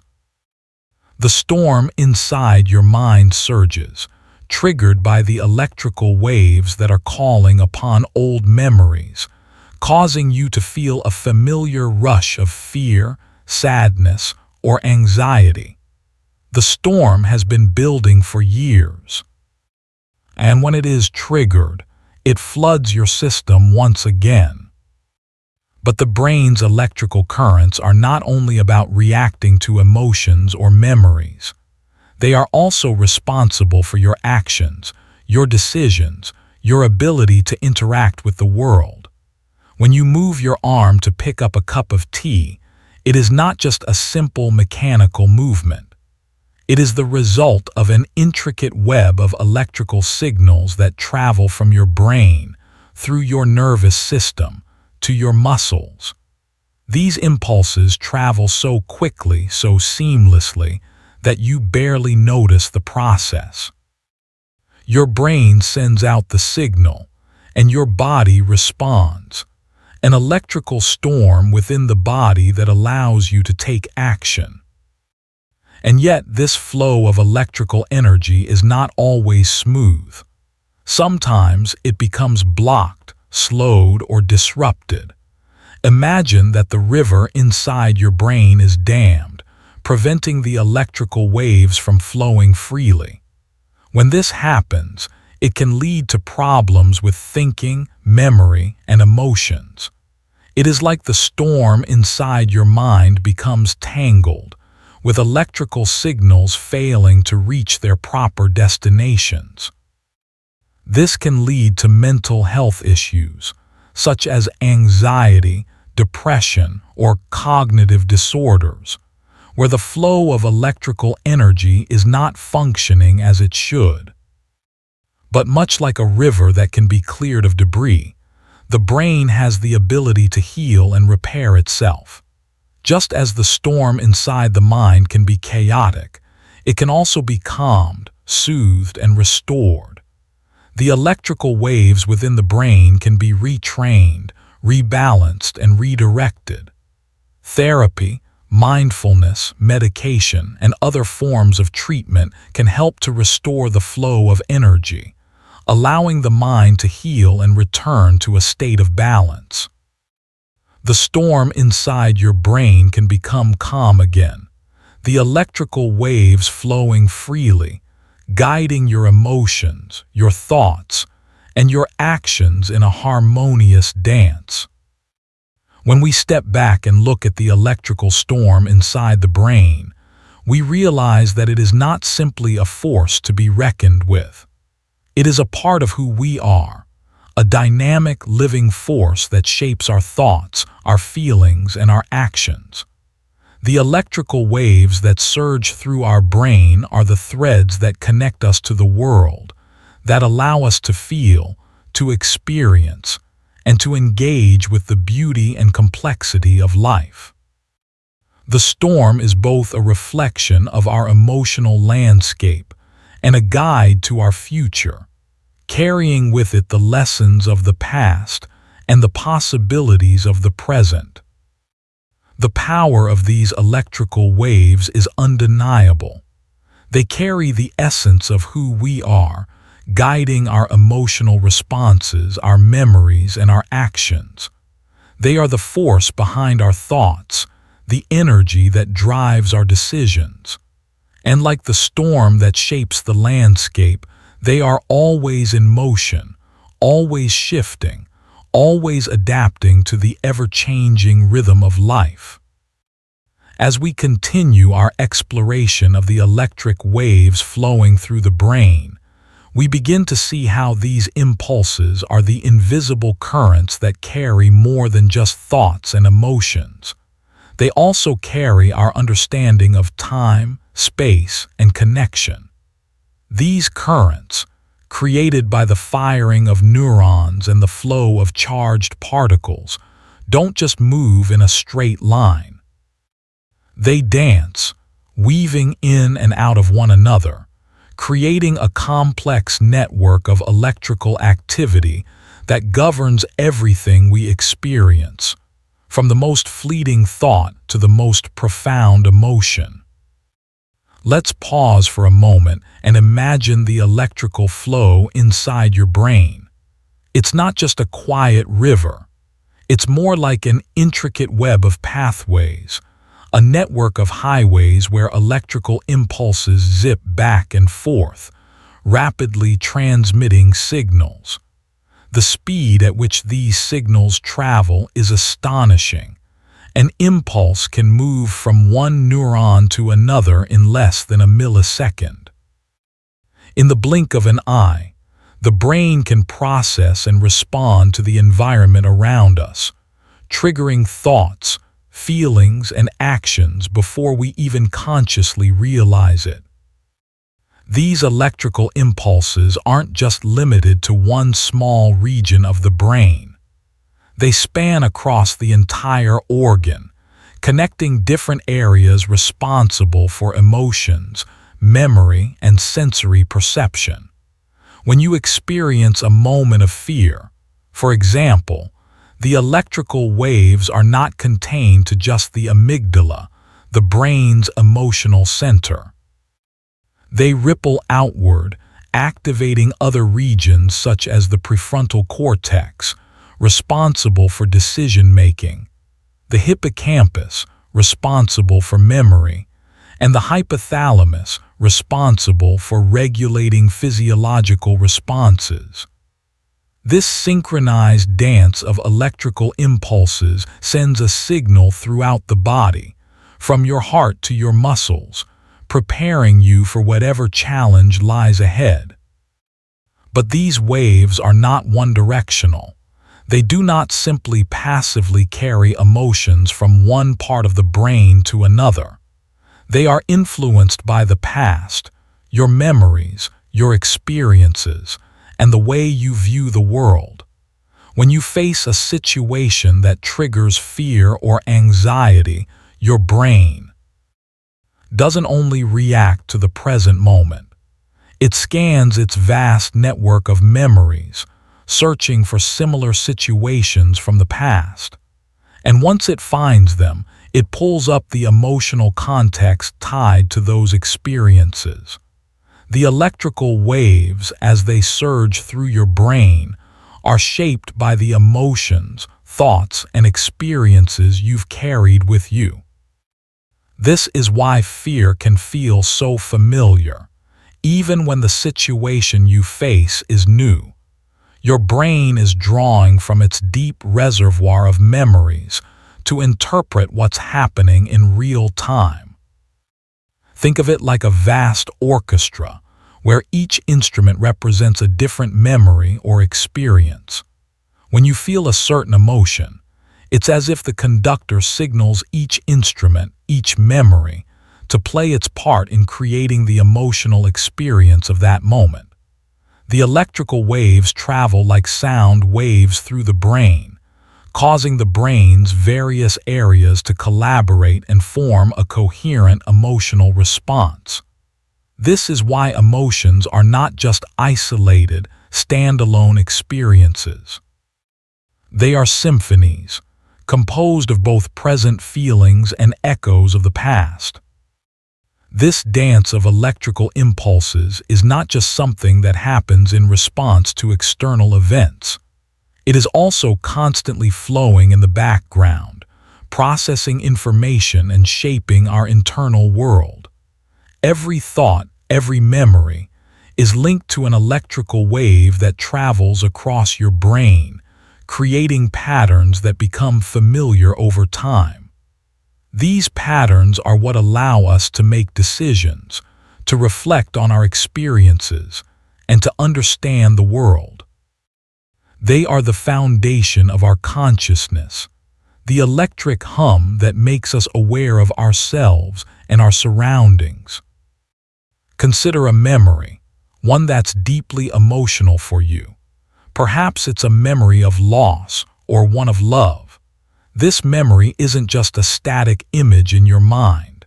It is tied to an electrical pattern in your brain, a wave of energy that resonates in specific regions, triggering the same feelings each time you recall the experience. The intensity of that emotion depends not only on the memory itself, but on the strength of the electrical connection that's been built over time. The more vivid the emotion, the stronger the electrical wave. In this way, memories become deeply ingrained patterns of energy, patterns that shape the way we react to future experiences. Now, consider the idea that these waves are not fixed. They are constantly in flux, adapting and shifting in response to new experiences. Your brain doesn't just passively replay old patterns. It is constantly reconfiguring the web of electrical impulses, adapting to your changing environment, to new ideas, to new emotions. This is the process of neuroplasticity, the brain's remarkable ability to reorganize itself by forming new neural connections. When you learn something new, when you experience a new emotion, your brain creates new electrical pathways, changing the way the waves flow. This ability to rewire itself is what allows the brain to heal, to grow, and to adapt. It's why someone who has suffered from trauma can, with time and effort, reprogram their emotional responses. It's why our perceptions and emotional experiences can shift as we grow older, gaining new perspectives on life and relationships. The electrical impulses that once carried pain or fear can, over time, be redirected, forming new connections that lead to healing, understanding, and peace. It's as though the orchestra of our emotions is constantly evolving, learning new melodies, and leaving behind old, dissonant chords. But while the brain is capable of incredible adaptation, it's also sensitive to disruption. When the flow of electrical impulses is blocked, when the waves become uneven or confused, it can lead to emotional or cognitive difficulties. Mental health challenges, such as anxiety, depression, or PTSD, often arise when the brain's electrical circuits become misaligned. The brain may get stuck in certain patterns, replaying old emotional responses, even when they are no longer appropriate for the present moment. In these cases, the waves become distorted, leading to emotional and physical responses that no longer serve us. This is where the brain's capacity for healing and reorganization becomes so important. Just as an orchestra can be retuned, so too can the brain's electrical patterns. Through therapy, mindfulness, and other healing practices, we can help the brain create new pathways, allowing it to release the old, harmful patterns and build new, healthier connections. By training the brain to respond differently to triggers, By consciously rewiring the flow of electrical impulses, we can restore balance and harmony to the brain's dance of emotions. In this way, the electrical waves in our brain are not just the carriers of our emotional experiences, they are also the agents of change. They have the power to transform us, to heal us, and to shape our future. The electrical storm inside our brains may be chaotic at times, but it is also the source of our resilience, our growth, and our ability to move forward. It is through the flow of these waves that we find our strength, our capacity for change, and our connection to the world around us. Now, as we reach the final movement of our exploration into the electric waves that shape our emotions, it's time to step back and witness the intricate beauty of the whole process. The seamless integration of electrical currents, memories, and emotions that create our human experience. These waves, these pulses of energy, are not random. They form the foundation of how we interact with the world, how we perceive ourselves, and how we respond to everything life throws our way. They are, in essence, the currents that carry us through the river of time, ever-changing yet constant in their flow. As we look at the grand picture, one thing becomes clear. These electrical impulses are not just the product of our brain's wiring. They are the result of our engagement with the world. Our emotions and thoughts, the very core of who we are the byproducts of the waves that race through our brain.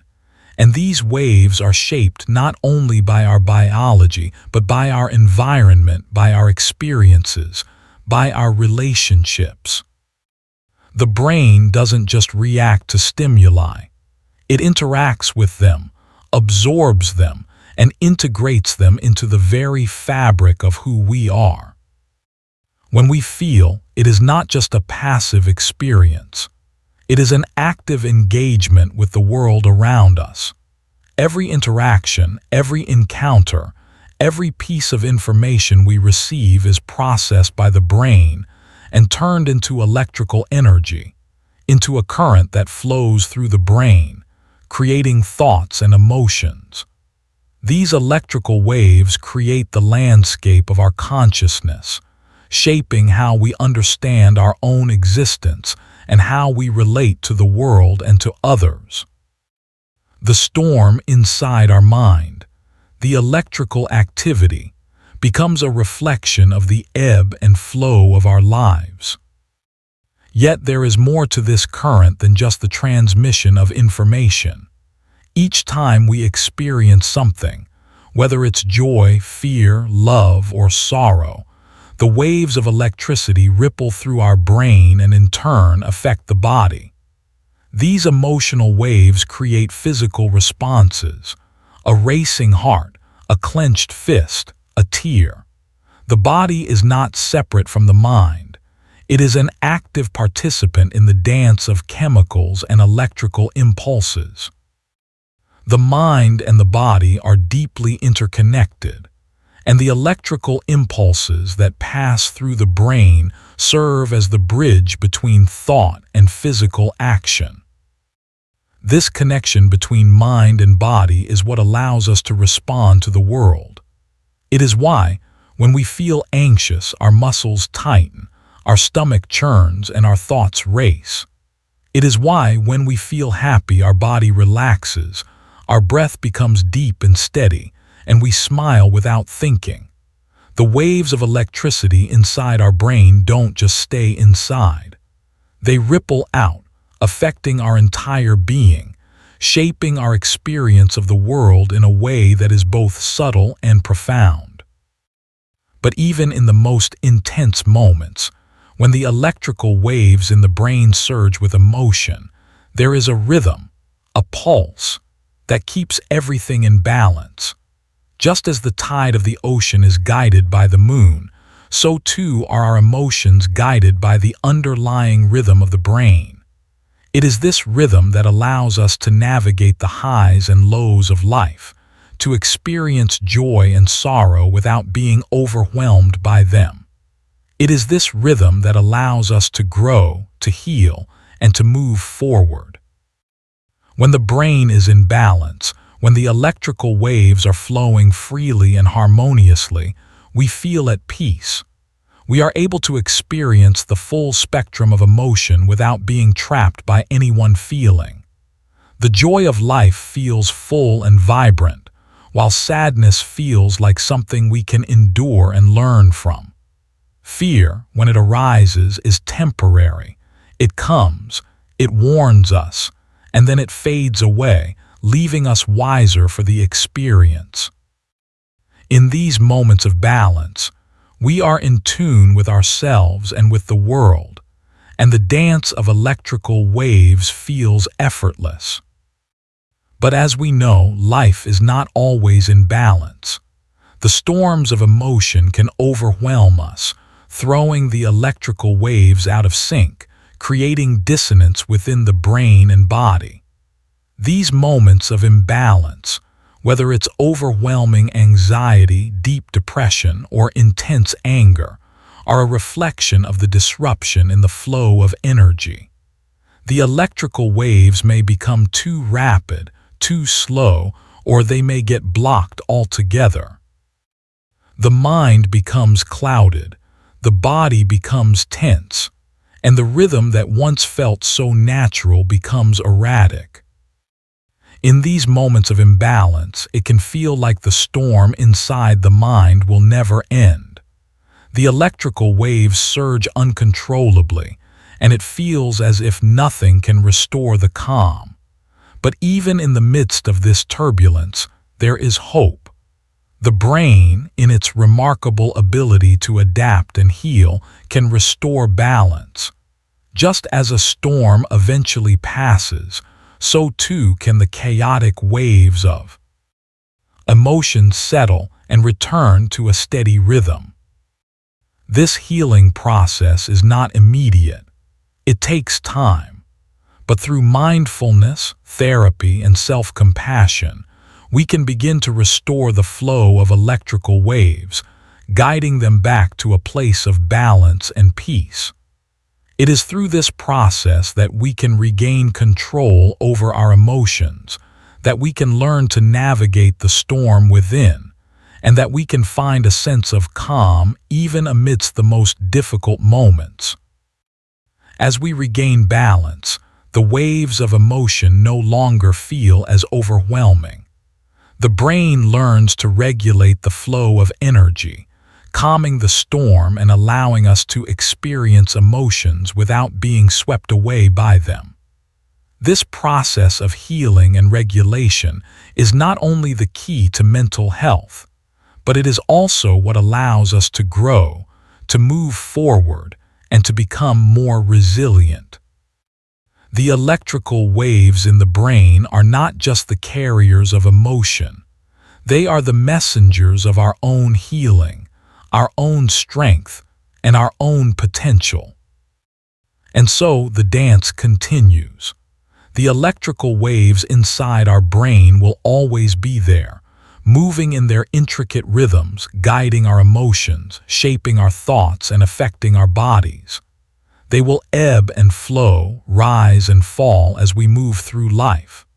But we now know that, with time, patience, and understanding, we can learn to navigate the currents, to restore balance when the storm grows too fierce, and to appreciate the beauty of the dance. In the end, it is the flow of these electric waves that connects us to the very essence of what it means to be human. They carry our emotions, our thoughts, our experiences, and our memories. They allow us to feel deeply, to connect with others, and to navigate the challenges of life. And as we continue this journey, we can take comfort in the knowledge that the dance of emotions, the flow of electricity, will continue to guide us forward, steady, constant, and ever-changing. Imagine a garden, vibrant, lush, and full of life. Each plant, each flower, each tree represents a different aspect of your mind. The soil is rich with memories, and the air is alive with the soft hum of thoughts. But what makes this garden truly extraordinary is not just its beauty. It's the way it grows, evolves, and blooms. The garden of your mind is fed by the nourishment of emotions, each one like the rain, the sun, or the wind, coaxing new growth, new feelings, and new experiences into life.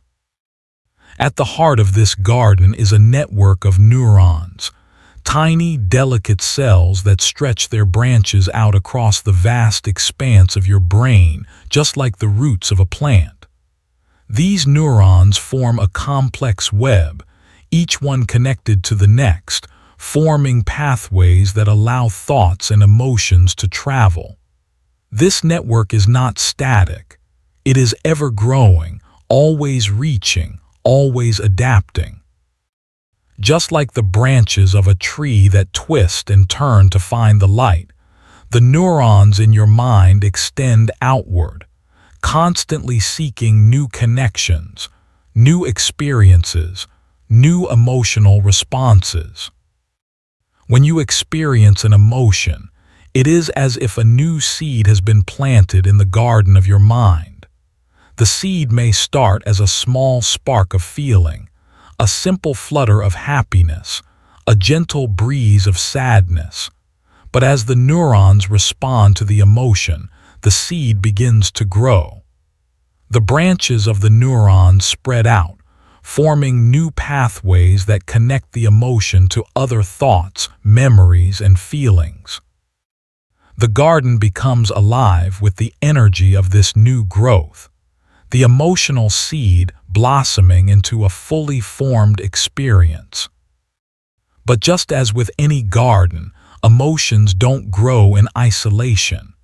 They are influenced by the conditions of the soil, the experiences and memories that have been planted there long before. When you experience joy, for example, the neurons that are involved in happiness are not starting from scratch. They are tapping into the roots of past experiences, drawing from the emotional soil of your life. The more you experience joy, the more deeply those emotional roots are planted, creating a strong foundation for future feelings of happiness. Over time, joy becomes a part of the garden's natural rhythm, blossoming with each new experience. The same is true for sadness. When you feel sorrow, the neurons that are involved in processing that emotion draw from the soil of past grief, past loss. The branches of these neurons stretch out in response, linking the present sorrow with memories of similar pain. Just as a plant grows stronger in the soil that nourishes it, so too does sadness become a more deeply rooted part of your emotional landscape. But this doesn't mean that the sadness defines the garden forever. In time, the soil shifts and the sadness may fade, leaving room for new emotional seeds to take root. In this garden, there is no permanent state of growth. Emotions are in constant flux, their flowers blooming and fading with each passing moment. The mind, like a garden, must continually adapt to new conditions. Some emotional experiences may seem fleeting, like the delicate petals of a flower that fall after just a few days, while others may take root deeply, becoming part of the fabric of who we are. The garden of your mind is not just a collection of emotional experiences, but a dynamic, ever-changing ecosystem where each emotion plays a vital role in creating the whole. This process is not random. Just as a garden is carefully tended, so too is your emotional landscape shaped by the brain's ability to create and strengthen pathways. When you experience a particular emotion repeatedly, the neural pathways associated with that emotion become stronger, more deeply ingrained. This is how habits are formed, how emotional patterns are established. The more a particular feeling is nurtured, the more it becomes a permanent feature of your emotional landscape. This is why, for example, a past trauma may continue to affect your emotional responses long after the event itself has passed. The emotional pathways tied to that experience are deeply rooted in the garden of your mind, and it takes time and effort to rework those pathways. Yet just as a garden can be pruned and reshaped, so too can the brain's emotional landscape be cultivated. By intentionally focusing on particular emotions, nurturing joy, for instance, or cultivating a sense of gratitude, we can begin to alter the emotional soil of the mind. Through mindfulness, therapy, or even simple self-reflection, we can begin to plant new seeds, allowing them to grow and bloom in the garden of our mind. With time, we can replace the emotional weeds of past pain with the flowers of new experiences, reshaping the emotional landscape of our lives. At the same time, there are seasons in the garden. Just as plants cycle through periods of growth, bloom, and dormancy, so do emotions cycle through periods of intensity and calm. There are times when the garden of your mind seems full of life, bursting with the colors of happiness, love, and creativity. These are the moments when your emotions are most vibrant, when the neurons are firing rapidly, creating new connections and pathways, blossoming in response to the richness of life. During these times, the garden feels alive with possibility, each flower an expression of the beauty you are experiencing. But there are also times when the garden seems bare, when the flowers wilt and the branches droop. These are the moments when sadness, grief, or despair take root, when the emotional soil feels dry and barren. It is in these seasons of emotional dormancy that we may feel disconnected, as if the garden of our mind is no longer thriving. But even in these moments, there is growth. The roots of emotion, like the roots of a plant, remain in the soil, even if they are not visible. These periods of emotional dormancy are not a sign of failure. They are simply a part of the natural cycle of growth. With time, the garden will bloom again. And so, like a gardener tending to their plants, we must tend to the garden of our emotions. We must nurture the positive emotions we wish to see grow, and we must prune away the negative patterns that no longer serve us. Through mindfulness, reflection, and practice, we can cultivate a garden that is rich with the flowers of love, joy, and peace. We can create a space where emotions flourish, where the delicate dance of neurons and chemicals flows freely, guiding us toward a life that is not only lived but deeply felt. In the end, the garden of your mind is yours to shape. You are both the gardener and the garden, the creator of the emotional landscape and the one who walks through it. With every thought, every feeling, every experience, you are planting seeds and watching them grow. The beauty of this process is that, just like in a garden, there is always the potential for new growth, new possibilities, and new beauty to emerge. Now that we've glimpsed the garden of your mind, full of vibrant emotions and the delicate dance of neurons, let's take a closer look at how this garden grows and evolves over time. Like any garden, the emotions that bloom within us do not just emerge spontaneously. They are nurtured, fed, and shaped by the environment around them. Our experiences, our relationships, and even the thoughts we hold dear play a key role in the cultivation of the garden's flora. In the early stages of life, the garden is a blank canvas. As a child, the neural pathways that shape your emotional responses are only beginning to form, like seedlings sprouting for the first time. Each experience is like a drop of water that nourishes the tiny sprouts, helping them grow into the emotional plants that will define your future responses. Early experiences of love, care, and safety serve as the rich soil in which positive emotions can take root, while moments of neglect, fear, or loss may plant seeds of uncertainty, sadness, or anxiety. As you grow, your emotional garden becomes more complex.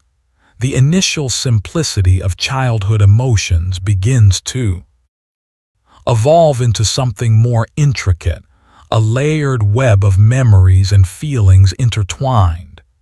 Each experience, whether joyful or painful, adds to the richness of the emotional landscape. The neurons in your brain, like roots seeking nourishment, begin to form new connections, strengthening the pathways associated with these emotions. For example, think about how your mind processes the emotion of fear. As a child, a simple fright, like hearing a loud noise, might cause a quick spike of anxiety. But as you age and accumulate more experiences, the emotional response to fear becomes more nuanced. Your brain begins to associate different stimuli with different degrees of fear. The sound of thunder might evoke mild discomfort, while a more intense experience, like being in an accident, could create a deeply ingrained response, one that lasts far longer and reaches deeper into your emotional garden. What is remarkable is that these emotional responses are not fixed. Just as a gardener prunes and reshapes a plant to encourage healthier growth, so too can we shape our emotional garden over time. The more we reflect on our emotions, the more we can tend to the garden of our mind. Just as certain plants require specific conditions to thrive, so do our emotions require nurturing in different ways. Some emotions, like joy or contentment, thrive in environments of kindness, peace, and security. Others, like anxiety or fear, may need to be carefully managed, weeded out, and replaced with healthier emotional habits. Take, for example, the emotion of anger. In its most natural state, anger can be an essential response to injustice, frustration, or betrayal. But like an unchecked vine in a garden, anger can also grow wild if left untrimmed, spreading its roots into areas of your mind where it doesn't belong. When anger becomes habitual, it can take over the emotional landscape, crowding out more positive feelings and stunting emotional growth. To prevent this, the gardener, our mind, must prune the plant, cutting back the excess and allowing room for new growth. By understanding the roots of anger, where it comes from, and what fuels it, we can better manage it, ensuring that it doesn't overshadow the more nourishing emotions in our emotional garden. Just as a gardener chooses where to plant each seed, so too do we choose how to cultivate our emotions. Over time, we learn which emotional responses lead to personal growth and which ones hinder it. The garden of your mind becomes not only a place of emotional expression, but a place of transformation.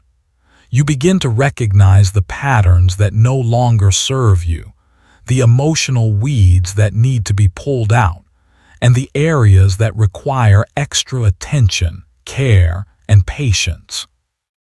This process of tending to the emotional garden isn't always easy. It requires self-awareness, patience, and sometimes a great deal of work. But just as a garden takes time to bloom, so too do our emotional landscapes. The more we cultivate positive emotions, through mindfulness, self-care, and reflection, the more we encourage the growth of healthy, vibrant plants in the garden. These emotions, once nurtured, create a flourishing environment where joy, compassion, love, and peace can thrive. The fascinating part is that the garden of your emotions is constantly evolving, constantly changing in response to the seasons of life. The experiences you face, whether joyous or difficult, act as the rain, the sunshine, or the storm that shapes the plants growing in your mind. No experience is without purpose. Each moment of pain, each moment of joy, is an opportunity to strengthen the emotional landscape. When we experience a loss, for example, it is as if a storm has swept through the garden, uprooting some plants, bending others, and leaving the ground temporarily barren. But this is not the end of the story. The storm may seem harsh, and the damage may be visible, but with time the garden will heal.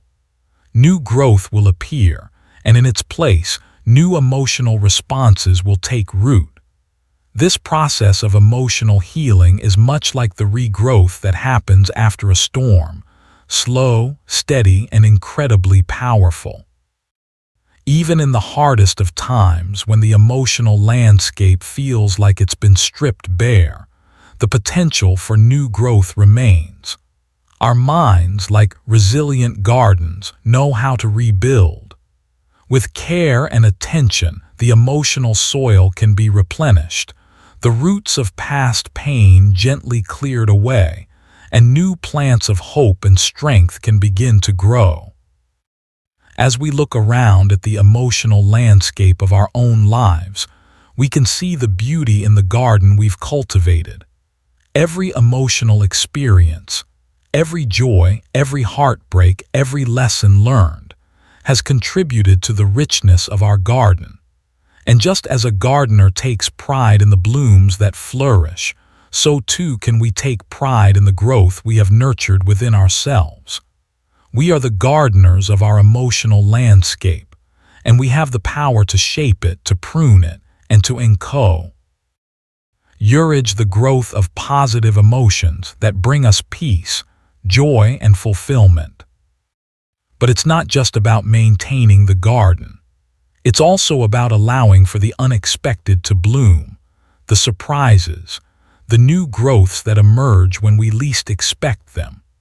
Just as a garden sometimes presents us with a beautiful, unexpected flower or tree, so too do our emotional landscapes offer us moments of surprise, of new insight, and of growth that we never imagined. These moments of growth are the gifts that life gives us, the flowers that bloom unexpectedly in the garden of our mind. So let us continue to care for the garden of our emotions. Let us tend to it with kindness, patience, and love, knowing that every plant, every flower, every leaf has its own unique purpose in the grand landscape of our lives. The garden will grow, just as we will continue to grow, learning how to nurture the emotions that bring us peace and release the ones that weigh us down. And through it all, we will find beauty, both in the blooms of joy and the lessons of sorrow. As we draw closer to the end of our journey through the garden of your mind, we come to the final understanding of how emotions not only grow and bloom but also wither and fade, how they contribute to the larger story of who you are and who you are becoming. Just like the seasons change, so too do the emotional plants in the garden of your mind. Some emotions, like flowers, bloom brightly and beautifully, only to fade with time.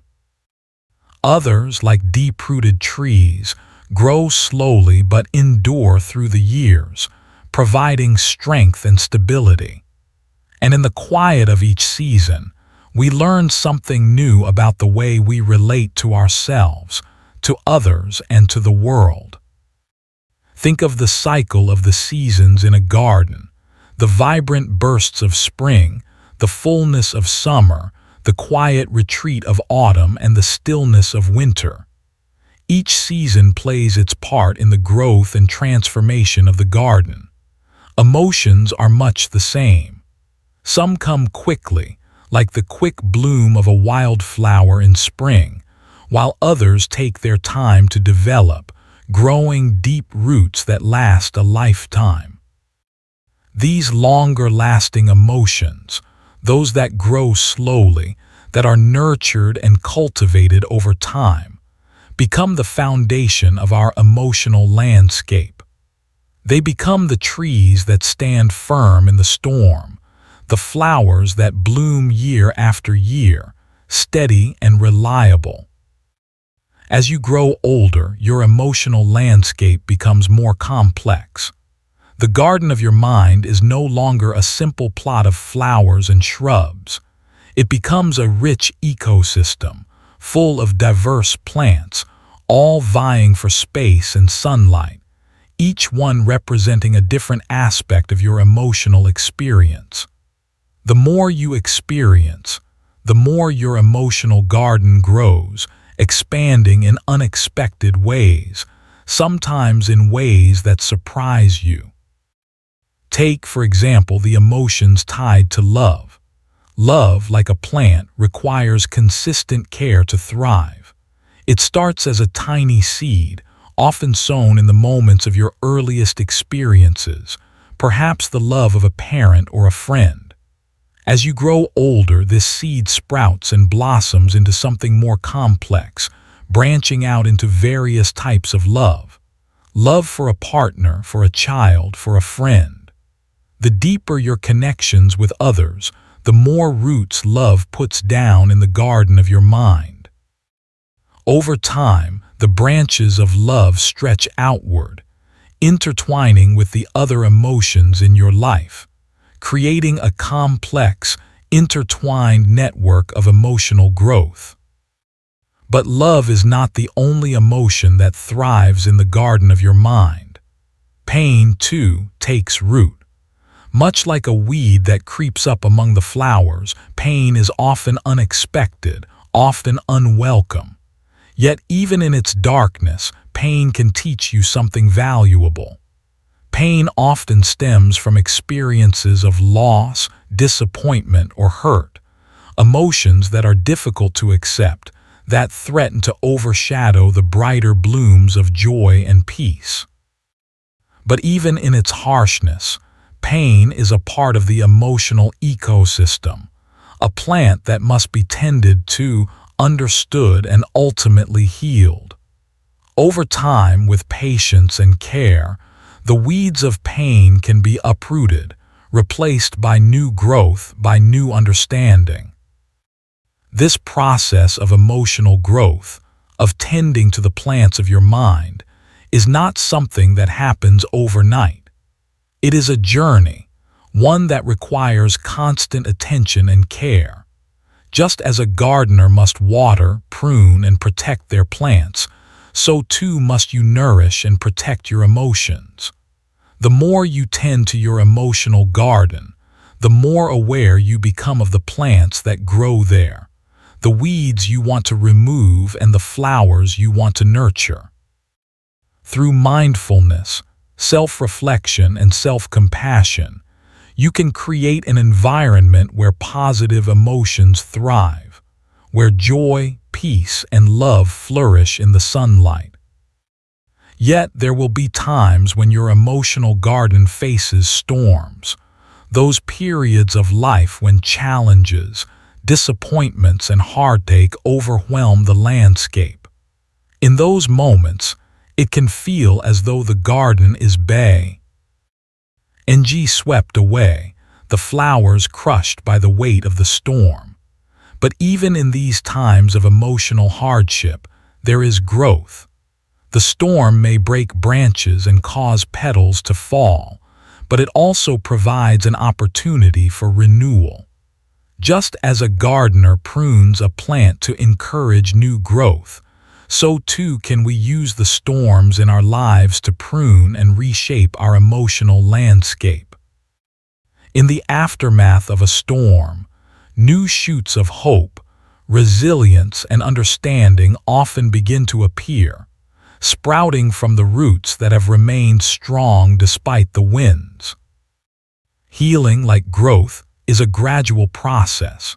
It is not a linear path, but a series of steps, some small, some large, that lead us back to balance. The garden of your emotions will experience periods of intense growth and moments of dormancy.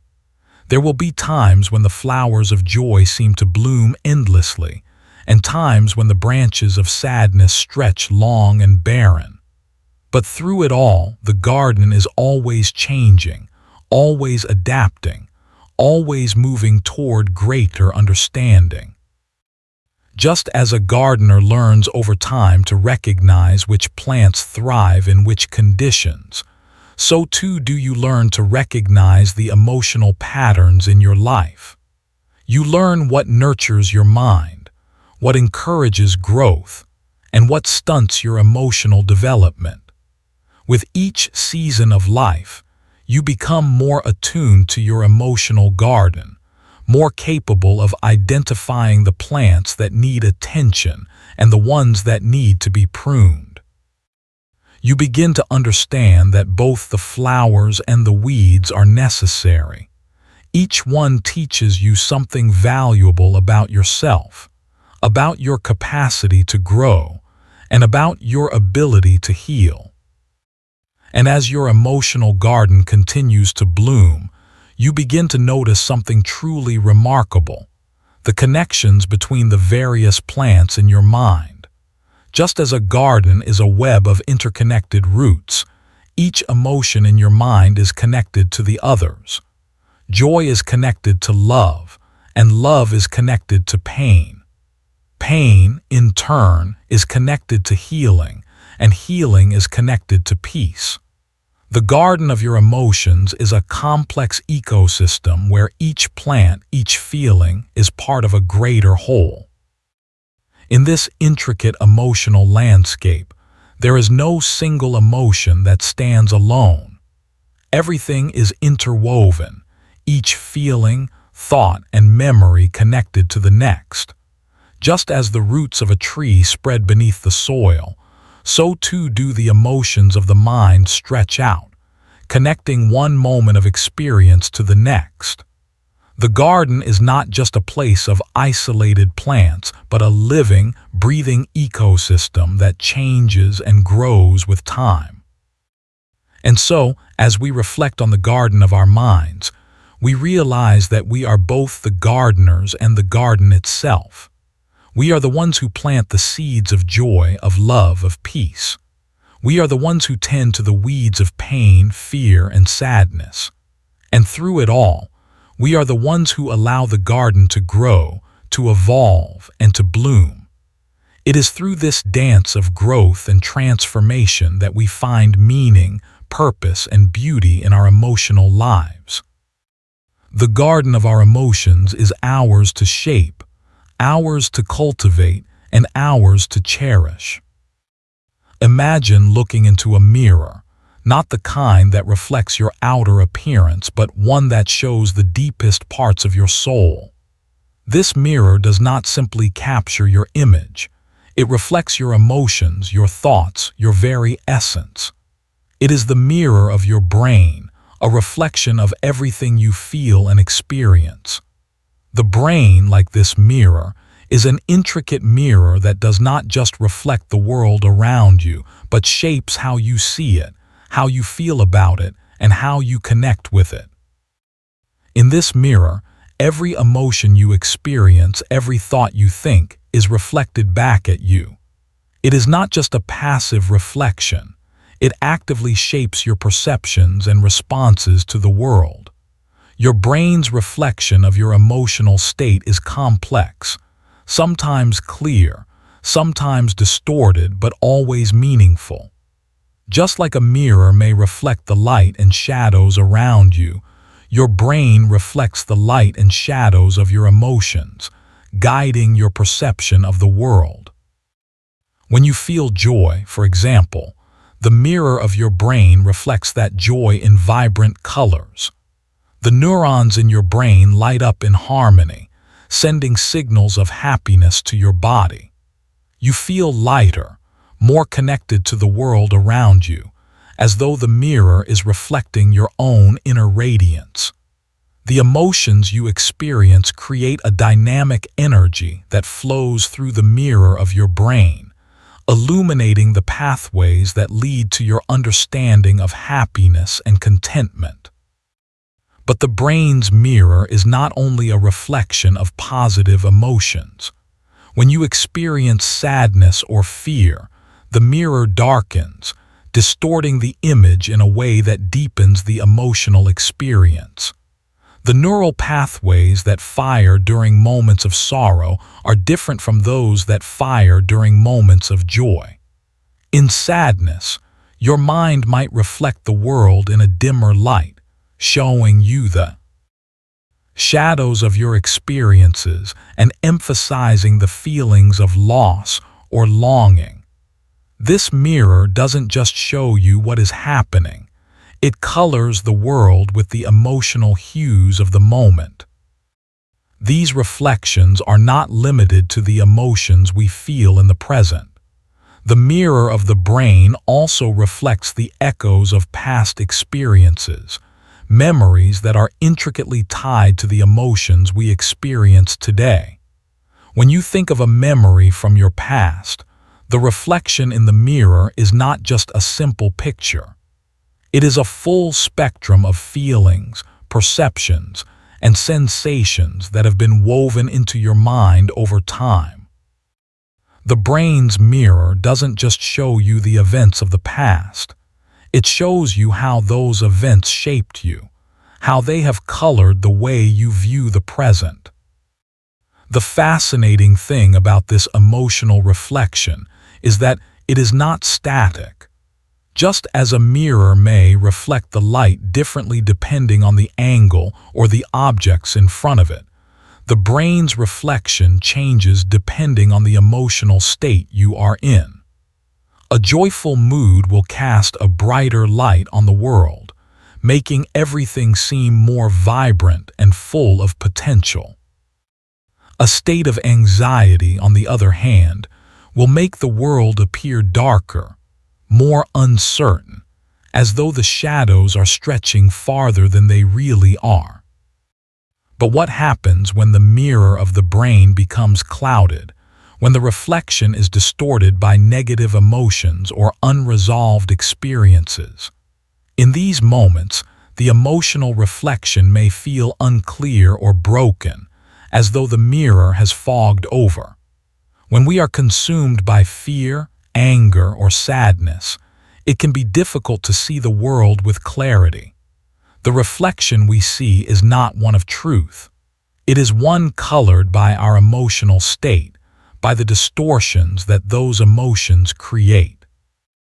This is when the mirror of the brain reflects a reality that feels overwhelming, confusing, and hard to navigate.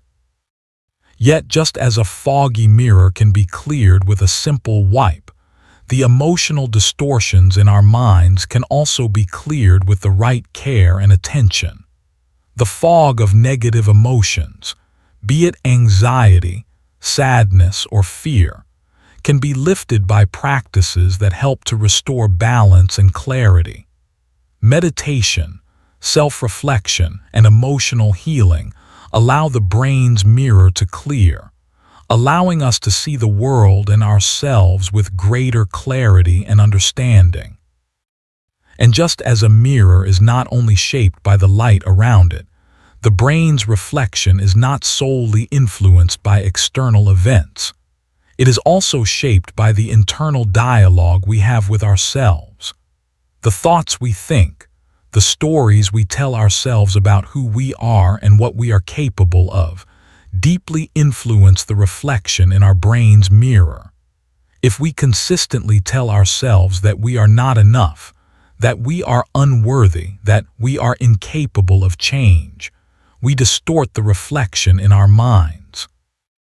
Our perceptions of ourselves become clouded, and the world around us seems to reflect those self-limiting beliefs. But the beauty of the brain's mirror is that it is not fixed. It can be reshaped, reoriented, and remade. Just as we have the power to clean a mirror, we have the power to shift the way we see ourselves. The stories we tell ourselves about our worth, our potential, and our emotional capacity are the lenses through which we view the world. By changing the narrative, by shifting the way we speak to ourselves, we can change the reflection in the mirror of our mind. The more we nurture positive, compassionate thoughts, the clearer and more vibrant the reflection becomes. This shift in perspective is not an overnight process. It requires patience, self-awareness, and a willingness to challenge the old narratives that have shaped our emotional landscape. But the reward is immense. As we begin to reshape the way we see ourselves, the reflection in the mirror of our mind becomes clearer, more accurate, and more aligned with the truth of who we are. Instead of seeing ourselves through the distorted lens of self-doubt or fear, we begin to see ourselves through the lens of love, compassion, and possibility. In this way, the mirror of the brain becomes a tool of transformation. It reflects not just who we are, but who we are becoming. Every thought, every emotion, every moment of self-awareness becomes a step in the process of clearing the mirror and seeing ourselves with greater clarity. And in this clarity, we find a deeper connection to our true selves, a self that is full of potential, of light, and of the power to create the life we truly desire. The mirror of the brain, like any mirror, is a reflection of our reality. It does not create the world we see, but it shapes how we perceive it. The more we tend to our emotional garden, the more we nurture the positive emotions and beliefs that support our growth, the clearer the reflection becomes. And as we clear away the fog of negative thoughts and emotions, we begin to see the world and ourselves with greater peace, with greater understanding, and with the kind of clarity that allows us to embrace the beauty of life as it truly is. As we dive deeper into the mirror of your mind, we begin to understand the fascinating interplay between your brain, emotions, and the way you perceive reality. The brain, in its infinite complexity, is not just a passive observer of the world around you. It is an active participant, constantly interpreting the signals it receives, filtering them through the lens of your past experiences, beliefs, and emotional state. The mirror of the brain does not simply reflect what is happening in the present moment. It shapes how you experience that moment, coloring it with the hues of your emotional landscape. When you experience joy, for example, the reflection in the mirror is not just a passive image of happiness. It is a dynamic, vibrant reflection, shaped by the neural pathways that have been strengthened over time through positive experiences. The brain releases dopamine, serotonin, and other feel-good chemicals that light up the emotional centers, sending waves of pleasure through your body. This electrical activity, combined with the emotional memory of past moments of joy, creates a reflection that amplifies the present emotion. You not only feel joy in the moment, but the mirror of your mind reflects it with greater intensity, shaping the experience into something profound and fulfilling. On the other hand, when you experience sadness, the reflection in your brain's mirror may become clouded, darkened by the emotional weight of grief, loss, or disappointment. The brain releases stress hormones like cortisol, which trigger the physical sensations of sadness, a heaviness in the chest, a lump in the throat, and a sinking feeling in the stomach. The mirror reflects these emotions, but it does not just show them as they are. It also amplifies them, filtering the world through the lens of sorrow, making everything seem distant, muted, or gray. In these moments, the brain's reflection can feel like a distorted image, where the beauty of life seems out of reach, clouded by the fog of emotion. But what is truly remarkable about this emotional reflection is that it is not fixed. Just as a mirror can be cleared with a gentle wipe, so too can the distorted reflection of our emotions be cleared with time, self-awareness, and effort. The mirror of the brain does not have to be permanent. It can be reshaped, reoriented, and remade. Emotions may cloud the reflection, but they do not define it forever. The key to this transformation lies in the way we engage with our emotions, how we understand them, and how we choose to respond. The brain's mirror reflects not only our current emotional state, but also our past. Every experience you've ever had, every memory you've created, is etched into the very fabric of your neural pathways. These experiences shape the way you see the world today, influencing how you interpret new situations and how you react emotionally. When you experience something new, your brain doesn't simply respond to the present moment. It draws on the vast network of memories and emotions that have been stored in your mind. The reflection in the mirror is a blend of the past and present, a combination of the emotions you felt in that moment and the emotional patterns you've developed over time. For example, if you find yourself feeling anxious in a particular situation, it may not be the current event itself that is causing the emotional reaction. The brain may be pulling from past experiences, memories of times when you felt similarly anxious or fearful. The mirror, therefore, reflects not only your present anxiety but also the echoes of past emotions. It is as if the mirror is showing you a combination of the present moment and a series of reflections from the past, creating a layered, complex image that is shaped by everything you've ever experienced. But there is something even more profound happening in this reflective process. As we grow older and accumulate more experiences, the mirror of the brain begins to develop a deeper, more nuanced understanding of emotions.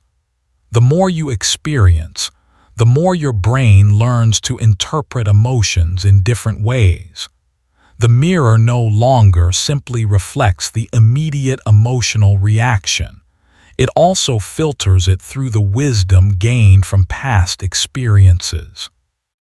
It is as if the mirror begins to see the bigger picture, recognizing that emotions are not isolated moments, but part of a larger, ever-evolving narrative. Consider how your emotional response to a situation changes over time. The first time you experience something, whether it's a challenging event, a new relationship, or a moment of success, the reflection in your mind may be raw, intense, and perhaps even overwhelming. But as you revisit the experience, as you learn from it and integrate it into your emotional landscape, the reflection becomes more balanced. The mirror of your brain begins to smooth out the sharp edges of initial reactions, allowing you to view the situation with greater clarity, understanding, and acceptance. This process of emotional integration is one of the most profound aspects of the brain's mirror. It allows you to reflect not just on what is happening in the present, but on how your past experiences shape your perception of the present. This process of reflection is also closely tied to the way you see yourself. The brain's mirror doesn't just reflect the world around you, it reflects the way you see yourself in relation to that world. Your self-concept, the story you tell yourself about who you are, is shaped by the way you interpret your emotional experiences. When you experience moments of success, the mirror may reflect feelings of pride, self-worth, and accomplishment. These positive emotions strengthen your sense of self, reinforcing the narrative that you are capable, worthy, and deserving of happiness. On the other hand, when you face failure, rejection, or disappointment, the mirror may reflect feelings of inadequacy, shame, or self-doubt. These emotions can cloud the reflection of who you are, making it harder to see your true potential. The good news is that, just like the mirror can be cleaned, so too can your self-concept be reshaped. You have the power to change the way you see yourself. By practicing self-compassion, engaging in positive self-reflection, and actively challenging negative thought patterns, you can gradually reshape the reflection in the mirror of your mind. Over time, the emotional distortions that cloud your self-image begin to clear, allowing you to see yourself with greater clarity and acceptance. The more you nurture positive emotions and beliefs about yourself, the clearer the reflection becomes. In this way, the brain's mirror serves as both a reflection and a guide. It shows you where you are emotionally, but it also offers the opportunity to transform your emotional landscape. By understanding the way your emotions are reflected in your mind, you can begin to work with them, rather than being controlled by them. You can learn to clear the fog, to shift the perspective, and to reshape the reflection into one that serves your highest good. Ultimately, the mirror of the brain is not just a passive reflection of your emotional state. It is an active participant in your emotional journey. It shapes your perceptions, your actions, and your relationships. It reflects who you are, but it also helps you see who you are becoming. And as you learn to engage with this mirror, as you learn to clear away the distortions and amplify the positive, you begin to see a more accurate, more empowering reflection of yourself. A reflection that allows you to step into the world with clarity, confidence, and peace. As we approach the final layer of our exploration into the mirror of the brain, we begin to see how this reflective process extends beyond just our immediate emotions and past experiences. The brain's mirror not only reflects what has already occurred, but also projects forward, shaping our future experiences, actions, and emotions. Just as a mirror reflects our current state, it also casts light on the potential that lies ahead, guiding our decisions, our interactions, and our paths forward. The mirror of the brain is a tool of introspection, allowing us to understand not just how we feel in the present, but also how we anticipate feeling in the future. It gives us insight into our hopes, dreams, and fears, reflecting the mental landscape that drives our choices. This future-facing reflection is shaped by the intricate interplay between our memories, our emotional experiences, and our expectations. When we look ahead, We see the world through the lens of what we've learned, what we've been through, and what we expect to encounter. The mirror does not merely reflect our current state, it also reveals our emotional readiness for what is to come. Consider the way we respond to uncertainty. When faced with the unknown, the brain's mirror often reflects a mix of fear and anticipation. The electrical impulses in our brain fire in patterns that signal both excitement and anxiety, preparing us for the emotional experience that lies ahead. These responses are not based on the actual event, but on how we perceive it, how we expect to feel, how we expect the event to unfold. The mirror of the brain magnifies this emotional anticipation, guiding our reactions even before we fully experience what is about to happen. In these moments of uncertainty, the mirror often becomes clouded by the unknown. Our fears and doubts distort the reflection, making the future seem more daunting than it truly is. It is easy in these moments to become trapped in a distorted reflection of what might be. The brain's mirror often reflects exaggerated versions of our fears, amplifying the emotional response to the unknown and making it feel overwhelming. But just as a foggy mirror can be cleared with a swipe of the hand, so too can our emotional perceptions of the future be adjusted. The more we challenge our fears, the more we expose the distortions, clearing the reflection and allowing ourselves to approach the future with greater clarity and confidence.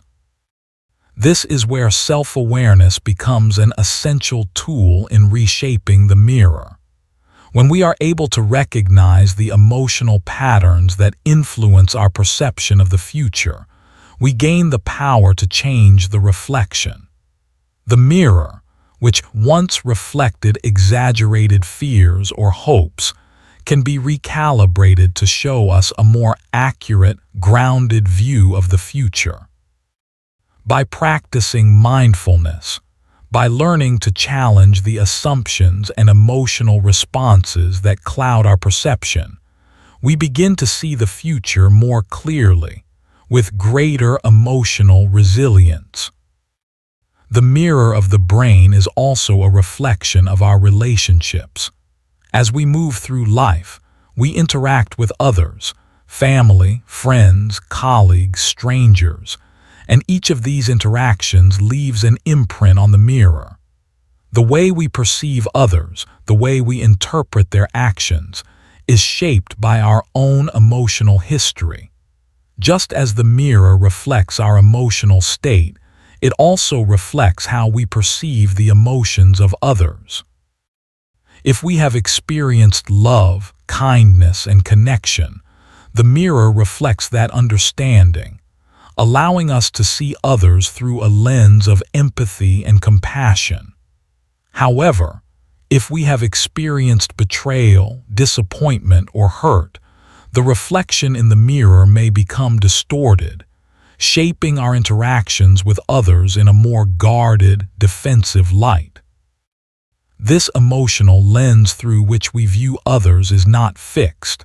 It is shaped by the emotional experiences we have had and the patterns we have developed over time.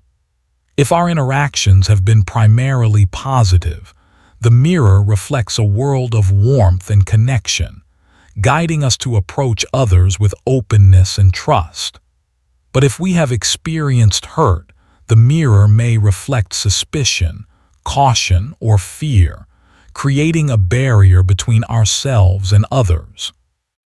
The beauty of this process is that, just as we can change the reflection of our own emotions, we can also change the way we perceive others.